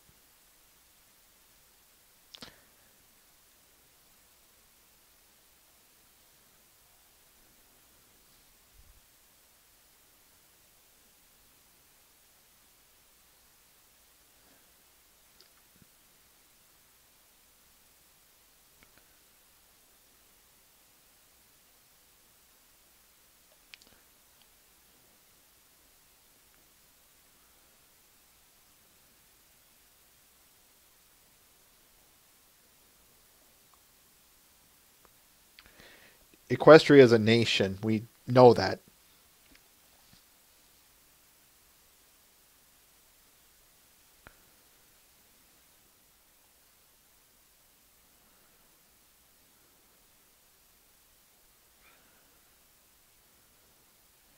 That's because they actually weren't Matt the Shadow Man, but I'm not going there.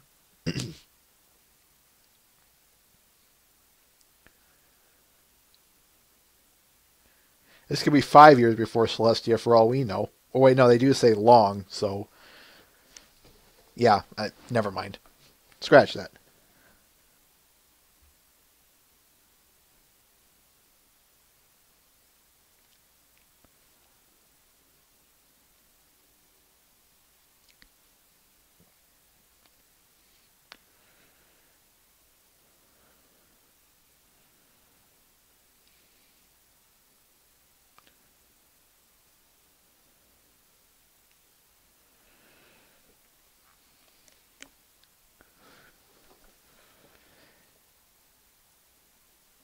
Funny.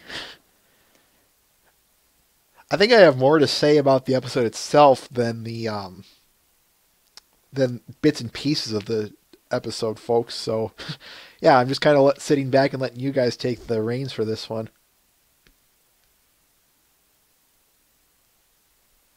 Obviously, Matt the Shadow Man. Yeah, obviously, but I digress.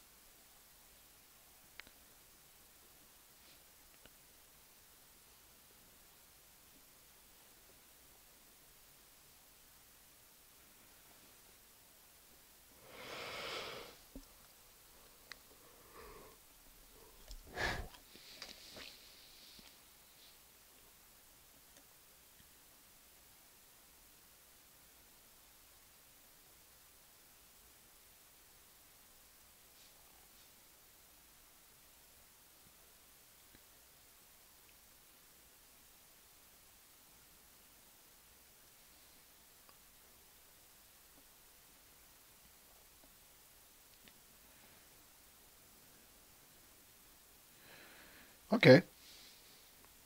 We can talk about that, Matt. Mind you, they paired them up because the play called for it. You know, the 3 tribes and all. But I think I know what you're saying. You're talking about character interactions. So, okay, let's move on from there, folks. Matt the Shadow Man brings up a good point. What do you have to say about the character interactions here? I'll generalize it.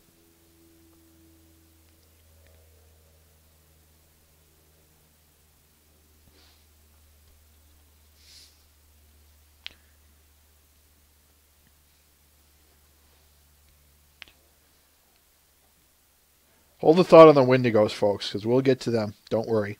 I just want to touch on Matt's point first, because this actually works. This works more with the second act. I didn't write anything for the second act because there wasn't much to write, but he actually brings up a good point, and I want to hit this, you know, a little bit more chronologically speaking than anything.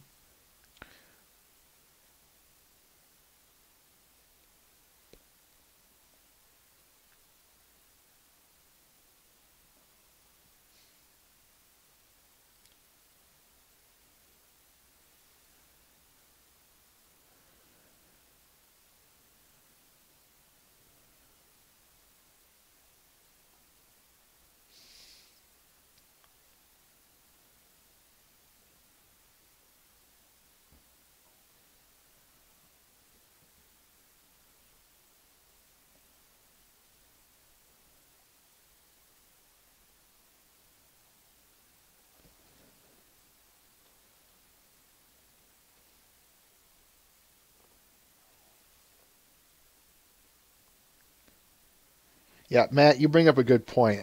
AJ makes a fantastic straight mare to Pinkie Pie zaniness. End quote. Definitely. I have to agree with you on that one.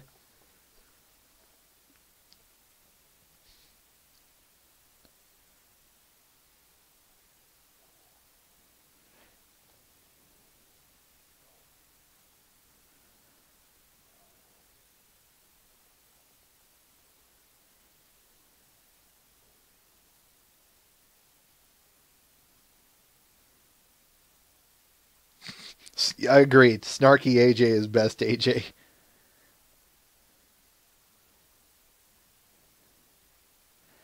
I get a yuck out of how I got to give props to Twilight here. I don't know how anyone can put up with Rarity, or at least in this case Princess Platinum's attitude. How? How?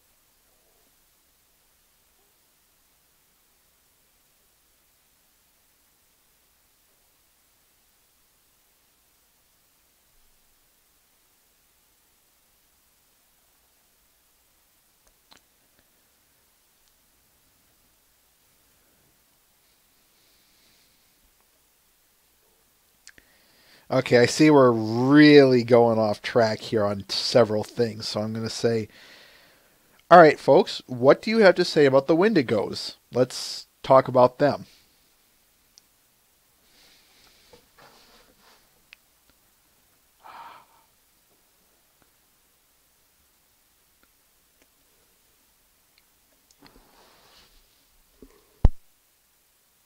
I'm sorry for all the yawning, folks. I don't know why I am.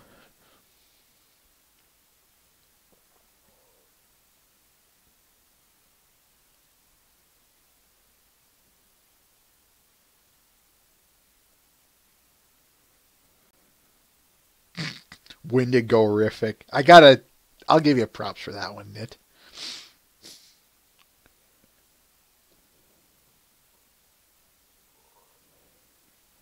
That's not necessarily true, Matt the Shadow Man. For all we know, they could be females playing female parts. I know you're going to say, you're going to probably say something about the ancient military never allowed women in their ranks, but I'm not going there.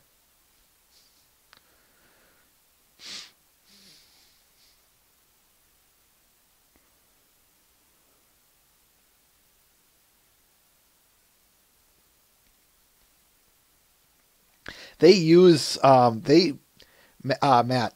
I am aware that it's not an uncommon practice to use the word "sir" even on a woman as a sign of addressing higher ranks. It's not an uncommon practice.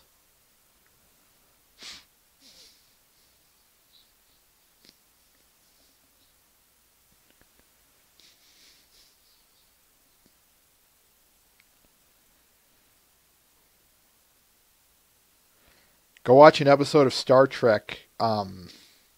What's the one? Can't think of the series. One with Captain Janeway in it. Anyway, and you'll hear them address her with the word "sir." But you get my point.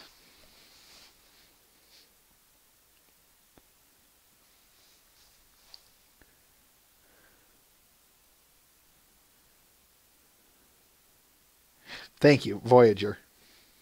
That's what I'm referring to.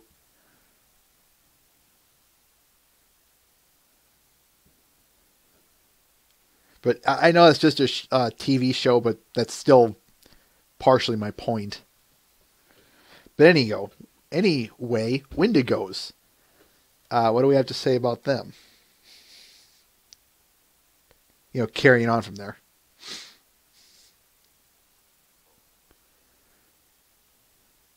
Something interesting that I saw in the chat here. You guys said that it was a manifestation of the emotions of the ponies. I agree with that, and yet I don't agree with that. From an in-universe perspective, I have to say that they're a living being, just like the changelings, just like the griffins, just like the ponies themselves. They're, as Twilight said, spirits that they're, I won't call them tangible, but they are a physical being that, feed off of emotion, something we'll see again a little later. But from an out-universe perspective, that is, from our point of view, or a storytelling one, yeah, they're definitely more of a very clever visual metaphor of hatred. I'm surprised they didn't take the hot route, though, as in something that makes things very warm. Yeah, Thunderbolt, they are an actual mythical being. They come from the Algonquin legends of spirits. Before I go on, the Algonquin is a large amalgamation of Native American tribes from here in America, folks. That redundancy. Anyway, it is the story of a spirit of, get this, folks, the Algonquin Wendigo was a malevolent spirit associated with winter, coldness, famine, and most notoriously with cannibalism. Not necessarily set on fire, just like make it, hot as the Sahara or something like that, Nittany Discord. That's what I'm referring to. But anyway, back to my point here. So yes, the Wendigos are indeed based on something in the real world. And yes, that cannibalism point, I'm just going to let that one sink in for a minute, folks. And actually, I'm not even going to say any more about that. I think I've said all I need to say. But, as I said, they're a very clever visual metaphor.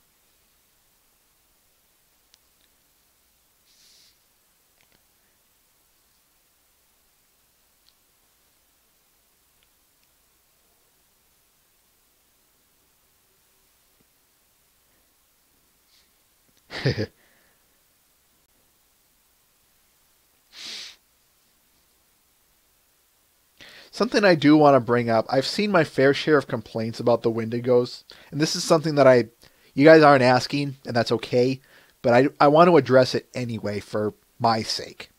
I've heard a couple people, very small minority, say that the Wendigos basically force the ponies to behave, that, if you don't behave, here come the Wendigos.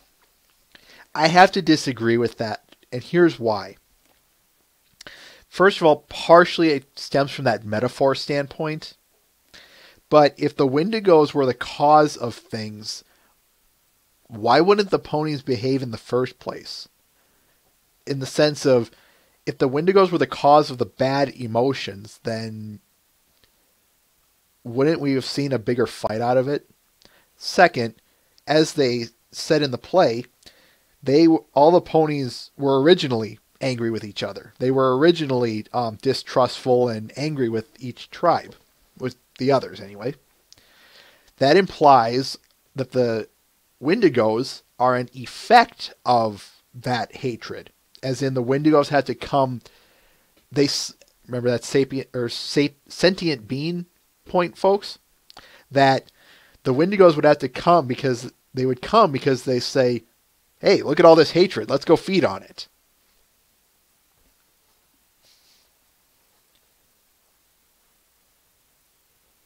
Matt the Shadow Man. Again, it's just something I wanted to bring up.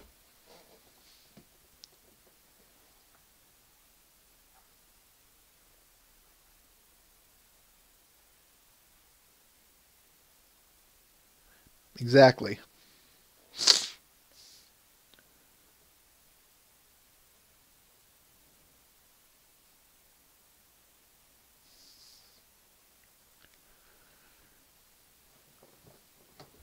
Yeah, Thunderbolt, exactly that.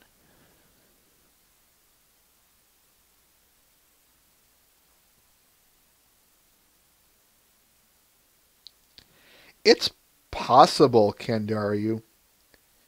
That is a possibility. They say they're spirits, so something like that isn't out of the possibility.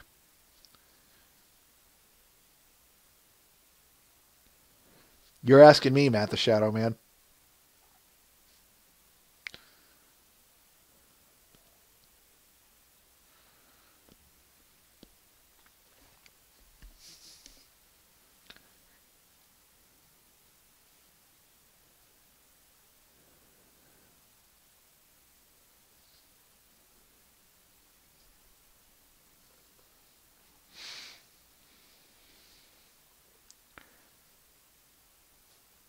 Mm-hmm.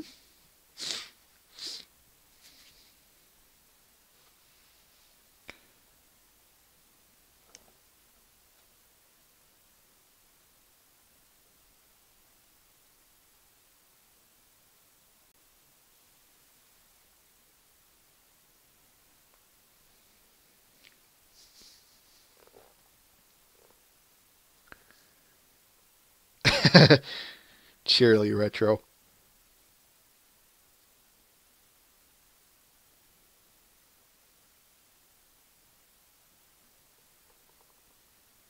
Yeah, Kandaryu, yeah, right there.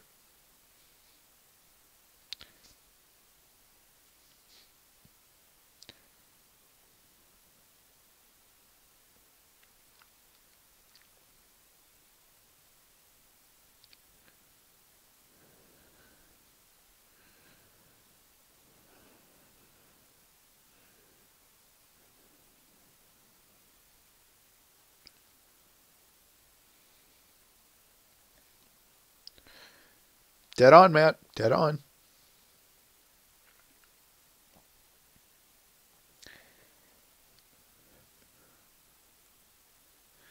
So what do you guys, well, I think we've said pretty much all that we need to say about that. Even the,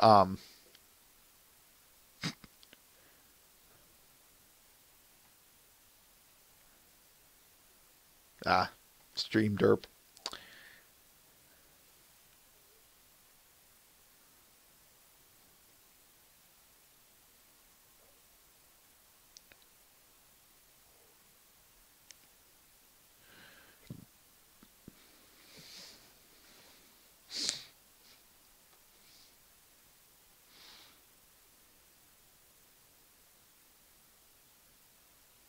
I like the scene in the cave myself. Something I want to note about that. I like to think that in this scene, actually, I'm going to save that for a little bit because I want to ask you guys first. What do you have to say about the episode overall? I think we've said all I wanted to say about the Wendigos. So some of the parts that I want to say about the rest of the cave scene and the rest of the episode are going to blend together. So overall, what do you guys have to say about the episode?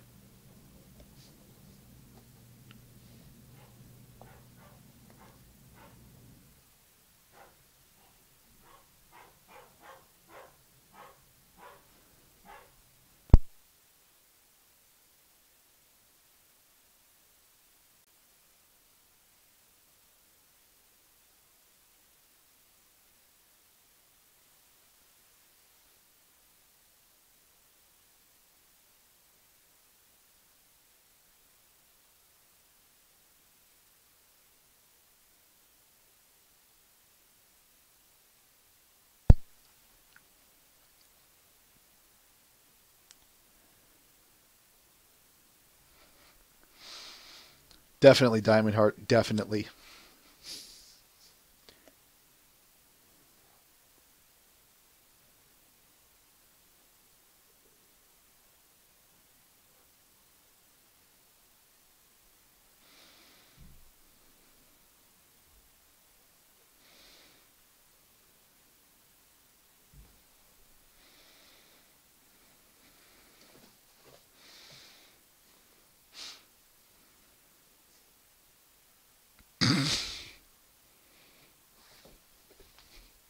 Knit.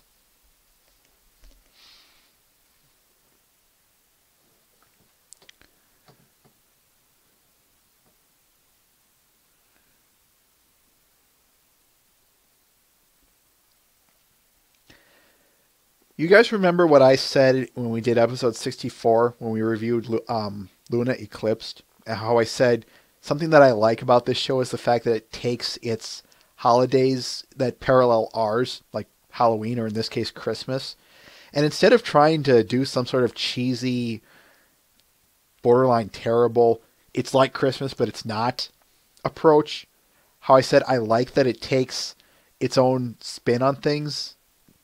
Yeah, just like this. Hold on.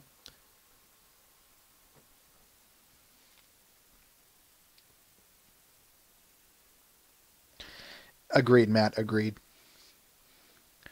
What I will say is, as I said, this is the Christmas episode, certainly, but it's definitely, I like the route that they took. It makes sense that they would celebrate their founding. It makes sense that if they were going to go that route, why certainly, as you people have been saying, it expands and explains a lot, not only on the backstory of things, but why things are the way they are here. It definitely, what did I say? It creates its own holidays, so it has that freedom to work with them.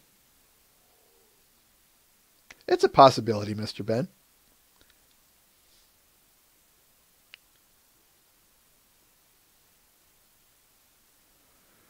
I have a hard time believing they would have Rainbow Ash, but that's just me.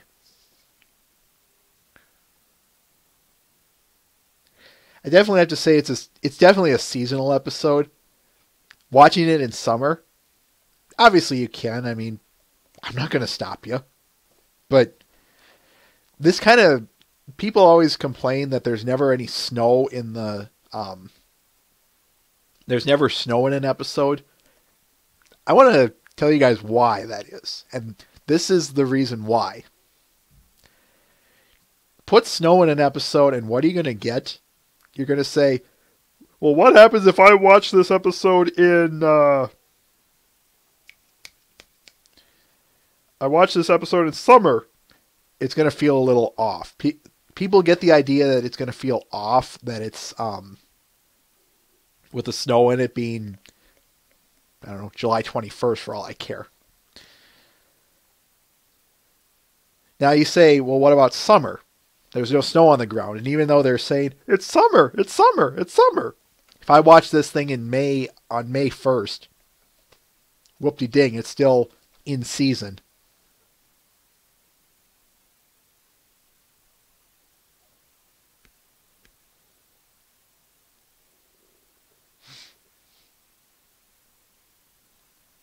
Not necessarily. I'm only saying that on the basis of, I guess I'm just saying that on the basis of a note that I made.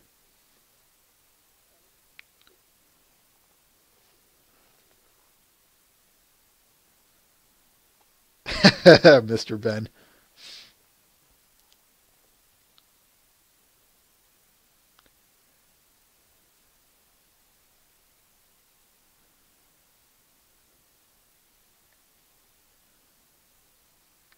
Rainbow Ash. You guys are pointing out that this is an underrated episode of the series, and yeah, I'm going to go ahead and agree with you on that one.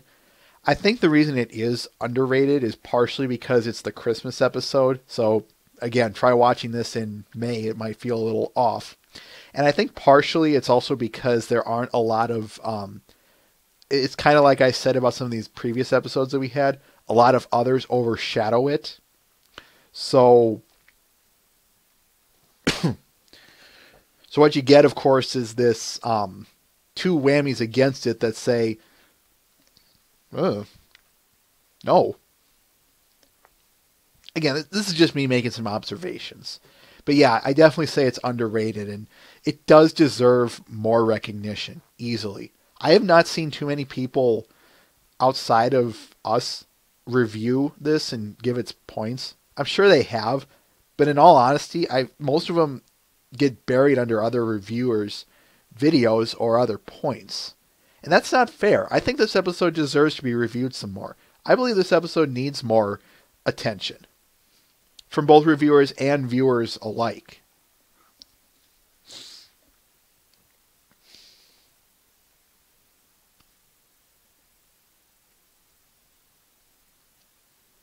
So have I, Knit. I've seen snow in September, for crying out loud.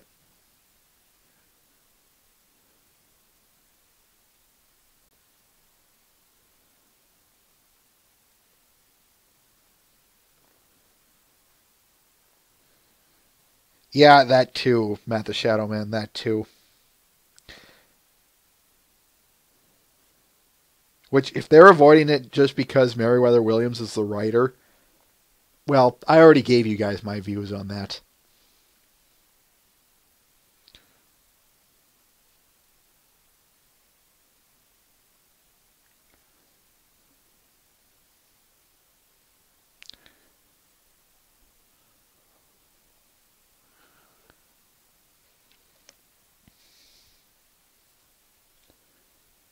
Something that I do want to note, though, I like what this episode establishes with the Earth ponies. That they are the sole food growers of this universe. And that's a very interesting point, folks. I'd like to share something, but before I go on, notice how it says the food can only be grown by the Earth ponies. And this was something I wanted to mention a bit earlier, but again, I had to save it. The system was all three tribes existed in a three-way system. If one failed, all failed. And if you ask me, I think the Earth ponies get severely undercut in this episode. And here's why. By the fandom at large. But here's why I will never, ever, ever, ever think Earth ponies are weak, or that Earth ponies are underrated, or anything. A parable. Joseph Stalin took his top advisors into his secret room one day, and in his hand he had a chicken. He said, "Gentlemen, watch this." He started pulling the feathers off the chicken, clump by clump, bit by bit, as the chicken howled and cried in pain, till all that was left was a naked, shivering bird. Well, wait, they don't shiver, but anyway, a naked bird in what can only be described as pain. Then he took some chicken feed. He made a little trail. And the chicken followed him. He said to his subordinates, "See, as long as you control the food, they will always follow you no matter how much pain you inflict on them." He was referring to the people. So yes, don't tell me that the Earth ponies are weak, folks. Ever.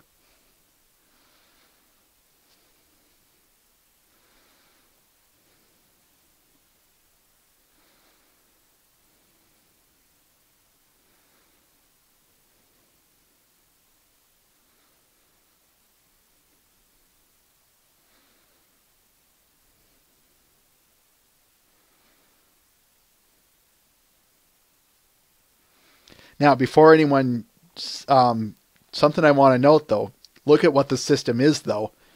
The Earth ponies need the other two races to grow the food. So it's always a case of it's as I said, if one fails, all fail.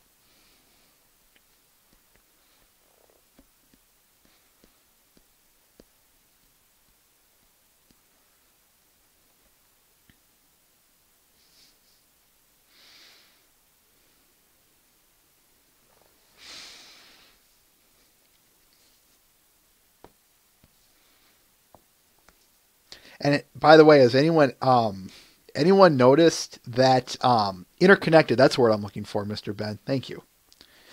Has anyone else noticed throughout this entire series that no of all the food ponies that we've seen, those that control growing it, they all have been Earth ponies, whether they be Applejack or Cherry's Jubilee, for instance.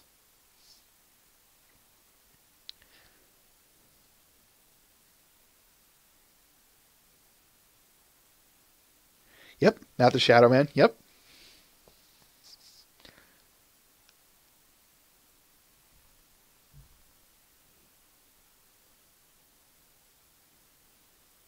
And that was exactly it, Diamond Heart. That's exactly... yours is a small scale example and perhaps a little blunt, but that's exactly what it was.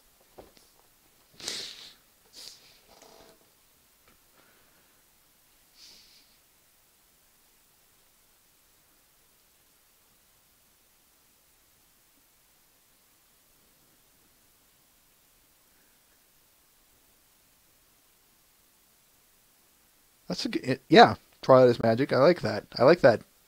I like that a lot. Oh, and by the way, did anyone else notice? I know this was probably just a that's what I'm looking for. Just a visual metaphor, but did anyone notice AJ growing that little sprout out of her hoof when she was holding the dirt?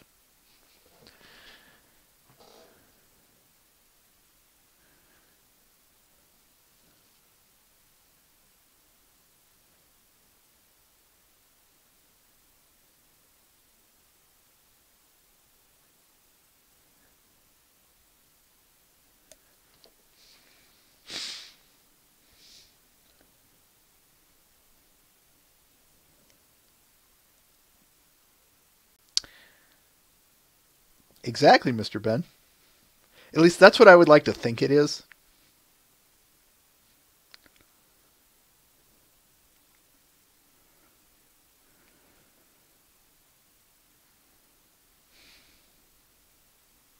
No, Matt the Shadow Man. No. But I said it once. I'll say it again. Here we are.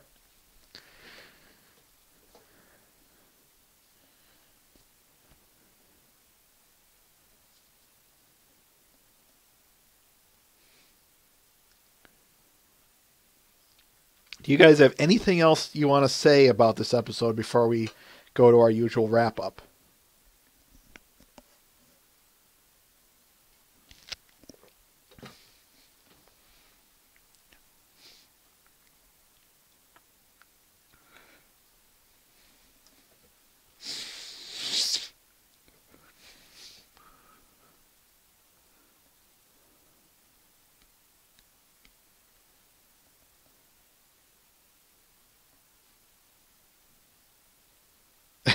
Mr. Ben, I like that too.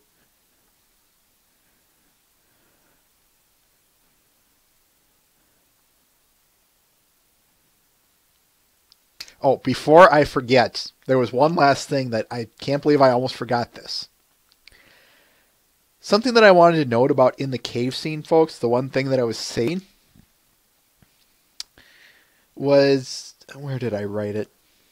Something that I like about that scene itself was the fact that the subordinates, you could call them the everyday person, were the heroes of this story. That they said, you know, I see no reason to hate you. Yeah, my leader over here is saying you're the worst thing since, work with me here, folks, since Hitler, but I touch you the same. You feel the same as me. You laugh at the same jokes I laugh at. You cry at the same things I do. The only difference between you is just some minor physical appearance. I like that. I like the fact that they say the everyday person is the hero here, while the political leaders over there who bicker and claim, as I said, they're worse than Hitler, look what happened to them. They got frozen. They were so much so that they were willing to let their hatred consume them, almost literally, in ice, or actually literally, both literally and metaphorically. That's where I was looking for. Literally and metaphorically consumed by their hatred in the ice. I also like to think that this episode says, our politics is stupid and our political leaders are useless. Or other way around, politics is useless, political leaders are stupid. Just a minor thought.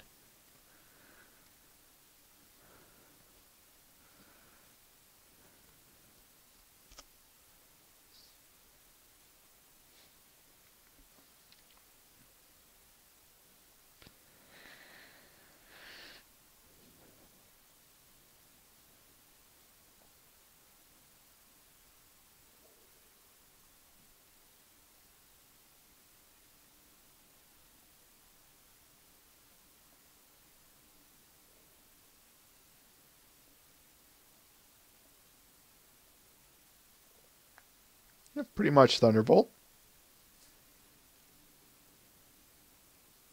Matt the Shadow Man.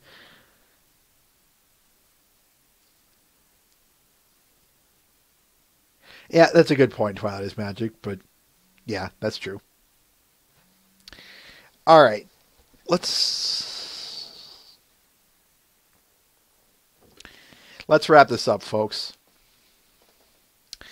So as I said earlier in the show, next week, or this Wednesday, the 22nd, stop by for our Jay Haller interview, the lead behind Ponies the Anthology 3. There will be no content that day. It's just going to be a straight interview, but it will be of the same nature.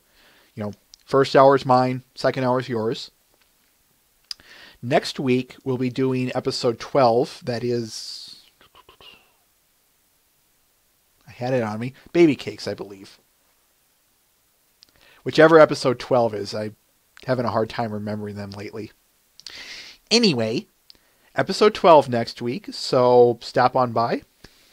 Until then, for all of us here at Babble with Bronies, I'd like to thank you all for coming by. Myself, Everlasting Joy, and on behalf of my co-workers and friends, Mr. Ben and Twilight is Magic. Take care, and see ya.